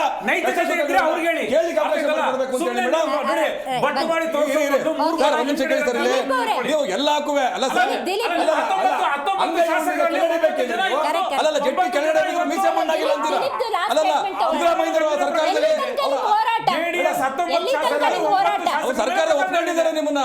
ಅಲ್ಲ, ಮತ್ತೆ ರೀಇಂಡಕ್ಷನ್ ಮಾಡ್ತಾ ಇದ್ದೀರಿ 2ನೇ ಬಾರಿಗೆ ಅಂತಂದ್ರೆ ನಿಮ್ಗೆ ಯಾವ ನೈತಿಕತೆ ಇದೆ? ನೀವು ಬಿಜೆಪಿ ಏನ್ ಪ್ರಶ್ನೆ ಮಾಡ್ತೀರಿ? ರಲ್ಲಿ 9 ಜನ ಪ್ರಕರಣ ಇದ್ದವರು ಇದ್ದಾರೆ. ಕ್ರಿಮಿನಲ್ ಕೇಸು ನನ್ನ ಮಂತ್ರಿ ಮಾಡಿಲ್ವಲ್ಲ ಸರ್ ನಮ್ಮಲ್ಲಿ. ಕೇಳಿಸ್ಕೊಬೇಕು, ಒಂದ್ ನಿಮಿಷ. ಕಾಂಗ್ರೆಸ್ ವಕ್ತಾರರು ಕೇಳಿಸ್ಕೊಬೇಕು, ಇದರಲ್ಲಿ ನಮ್ಮ ವೈಯಕ್ತಿಕ ಇಲ್ಲ. ನಿಮ್ಮದೇ ಸರ್ಕಾರ ಒಪ್ಕೊಂಡಿರ್ತಕ್ಕಂತ ಆರೋಪಿ, ಹೌದು, ಆರೋಪಿಯನ್ನು ನಾವು ಯಾವುದೇ ಕಾರಣಕ್ಕೂ ರಾಜೀನಾಮೆ ಕೊಡ್ಸೋದಿಲ್ಲ ಅಂತಲ್ಲ, ಅದ್ರ ಹೇಳಿ ಬಂದು ಮುಖ್ಯಮಂತ್ರಿಗಳು ಆ ಕ್ಲಾರಿಟಿ ಕೊಡಿ. ಹೌದು, ನಾವು ರಾಜೀನಾಮೆ ಕೊಡೋದಿಲ್ಲ ಅಂತ ಹೇಳಿ. ಇದರಲ್ಲಿ ನಮ್ಮ ವೈಯಕ್ತಿಕ ಏನಿಲ್ಲ. ಇಲ್ಲಿ ದಲಿತರ ಹಣ ಲೂಟಿ ಆಗಿರ್ತಕ್ಕಂಥದ್ದು ಸತ್ಯ, ಅದನ್ನ ಇಡೀ ದೇಶ ನೋಡಿದೆ, ಸಂಸತ್ನಲ್ಲಿ ಚರ್ಚೆ ನಡೆದಿದೆ. ರೈಟ್ ದಿಲೀಪ್ ಅವರೇ, ಅರ್ಥ ಆಯ್ತು ನನಗೆ. ಅಧಿವೇಶನ ಮಾಡಕ್ ಬಿಡ್ತೀರಾ ಬಿಡಲ್ವಾ? ಹೋಗ್ತಾ ಇದೆ. ಇತರ ಸಮಸ್ಯೆಗಳ ಚರ್ಚೆ ಆಗಕ್ ಬಿಡ್ತೀರಾ ಬಿಡಲ್ವಾ? ನೋಡಿ, ನಾವ್ ಹೇಳ್ತಿರ್ತಕ್ಕಂಥದ್ದು ಈ ಲೂಟಿಕೋರರನ್ನ ಆಚೆ ಹಾಕಿ ನಾವು ಸದನವನ್ನು ನಡೆಸೋಣ. Right, got it, I got the clarity. Lok Sabha ಏನಿದೆ ಅಲ್ಲೂ ಸಹ ಇದೇ ಗದ್ದಲ. ಅಲ್ಲೂ 179 ಕೋಟಿ ಖರ್ಚಾಗಿದೆ ಇದು ಕಳೆದ ವಾರದವರೆಗೂ. ಆದ್ರೆ ಅಧಿವೇಶನ ನಡೆದಿದ್ದು ಕೇವಲ 19% ಮಾತ್ರ. ಅಲ್ಲೂ ಸಹ ಜನರ ಹಣ ಪೋಲಾಗ್ತಾ ಇದೆ. ಇವರಿಗೆ ಸಂಘಟನೆ ಇದೆ, ಕರ್ನಾಟಕದಲ್ಲೂ ಅದೇ ರೀತಿಯಾದ ಮುಂದುವರಿಕೆ ಇದೆ. ಇವರಿಗೆ ಸಂಘಟನೆ ಇದೆ, ಕೇಡರ್ ಬೇಸ್ ಇದೆ. ಕೇಡರ್ ಬೇಸ್ ಇದ್ದಾಗ ನೀವು ಪ್ರತಿಯೊಂದು ಬೂತ್ ಲೆವೆಲ್ ಆಗೂ ನೀವು ಹೋರಾಟ ಮಾಡಬಹುದು. ಮಾಡ್ಬೋದು. ಹೋರಾಟ ಹೊರಗಡೆ ನಿಂತ್ಕೊಳ್ಳಿ, ಹೋರಾಟ. ಈಗ ಮಧ್ಯಾಹ್ನದ 2 ಗಂಟೆ ವಿರಾಮ ಇರುತ್ತೆ, ಅಲ್ಲಿ ಹೋರಾಟ ಮಾಡಿ. ಇನ್ನು ಉಳಿದ ದಿನಗಳಲ್ಲಿ ಮೊನ್ನೆ 3 ದಿನ ರಜಾ ಇತ್ತು, 3 ದಿನ ಹೊರಗಡೆ ಹೋರಾಟ ಮಾಡಿ. ಒಳಗಡೆ ಸದನ ನಡೆಯುವಂತೆ ಅವಕಾಶ ಮಾಡಿಕೊಡ್ರಿ. ಜನ ಸಂಕಷ್ಟದಲ್ಲಿದ್ದಾರೆ, ಕರ್ನಾಟಕದ ಜನ ಸಂಕಷ್ಟದಲ್ಲಿದ್ದಾರೆ. ಇದೇ ನ್ಯಾಷನಲ್ ಹೆರಾಲ್ಡ್ ಕೇಸ್ನಲ್ಲಿ ಇವ್ರನ್ನ ಜೈಲ್ಗೆ ಹಾಕ್ತೀವಿ ಅಂತ ಹೇಳಿ ಪ್ರಧಾನಮಂತ್ರಿ ನೋದು ಸುಷ್ಮಾ ಸ್ವರಾಜ್ ಅವರು ಎಲ್ಲಾರು ಘಂಟಾಘೋಷವಾಗಿ ಹೇಳಿದ್ರು. ಆದ್ರೆ 12 ವರ್ಷ ಆಯ್ತು ಇವ್ರ ಅಧಿಕಾರಕ್ಕೆ ಬಂದು, ಯಾರೊಬ್ಬರನ್ನು ಜೈಲ್ಗೆ ಹಾಕಲಿಲ್ಲ. ಇದು ಎಲ್ಲ ಒಬ್ಬರ ಮೇಲೂ ಪ್ರತ್ಯಾರೋಪ ಮಾಡಿಕೊಂಡು ದೇಶದ ತೆರಿಗೆ ಹಣವನ್ನ ನೀವು ಪೋಲ್ ಮಾಡಬೇಡಿ ಅಂತ ನಾನು ಈ ಮೂಲಕ ಹೇಳೋದಕ್ಕೆ ಬಯಸ್ತೀನಿ. ಶಶಿಧರ್ ಅವರು, ಉಮೇಶ್ ಅವರು, ಇರ್ಷಾದ್ ಅವರು, ದಿಲೀಪ್ ಅವರು ಕಾರ್ಯಕ್ರಮದಲ್ಲಿ ಭಾಗಿಯಾಗಿದ್ದಕ್ಕಾಗಿ ಧನ್ಯವಾದಗಳು. ಬಿಜೆಪಿಯವರು ರಾಜೀನಾಮೆ ಬೇಕೇ ಬೇಕು, ಅಲ್ಲಿ ತನಕ ಅಧಿವೇಶನ ಸಾಧ್ಯವಿಲ್ಲ ಅಂತ ಹೇಳ್ತಾ ಇದ್ದಾರೆ. ಆತ ಕಡೆ ಇಂಥ ಪ್ರಶ್ನೆಗಳಿಗೆ ಉತ್ತರ ಕೊಡಬೇಕಾಗಿರುವಂತಹ ಆಡಳಿತ ಪಕ್ಷ ಕಾಂಗ್ರೆಸ್ ಯಾವುದೇ ಉತ್ತರವನ್ನು ಕೊಡ್ತಾ ಇಲ್ಲ. ಅರ್ಥ ಮಾಡ್ಕೊಳ್ಳಿ, ಒಂದು ಸಬ್ಜೆಕ್ಟನ್ನು ಕೊಟ್ಟಿದ್ದಾರೆ, ಆ ಸಬ್ಜೆಕ್ಟ್ ಮೇಲೆ ನಾವು ಚರ್ಚೆ ಮಾಡ್ತಿದ್ದೀವಿ ಅಷ್ಟೇ. ನಿಜವಾದ ಸಮಸ್ಯೆಗಳ ಚರ್ಚೆ ಆಗ್ತಾ ಇಲ್ಲ. ಮತ ಹಾಕಿರುವಂಥ ಮತದಾರರನ್ನ ಮುಗ್ಧರು ಅನ್ಬೇಕಾ, ಮೂರ್ಖರನ್ನಾಗಿ ರಾಜಕಾರಣಿಗಳು ಮಾಡ್ತಿದ್ದಾರೆ ಅನ್ಬೇಕಾ? ನೀವೇ ಒಂದ್ಸಲ ಆತ್ಮಾವಲೋಕನ ಮಾಡ್ಕೋಬೇಕು ಅಂತ ಹೇಳ್ತೇವೆ. ಇವತ್ತಿನ ಕಾರ್ಯಕ್ರಮ ಮುಗಿಸೋಣ. ನೋಡ್ತಾ ಇರಿ ಜಿ ಕನ್ನಡ ನ್ಯೂಸ್, ಸತ್ಯವೇ ಸುದ್ದಿಯೇ ಜೀವಾಳ.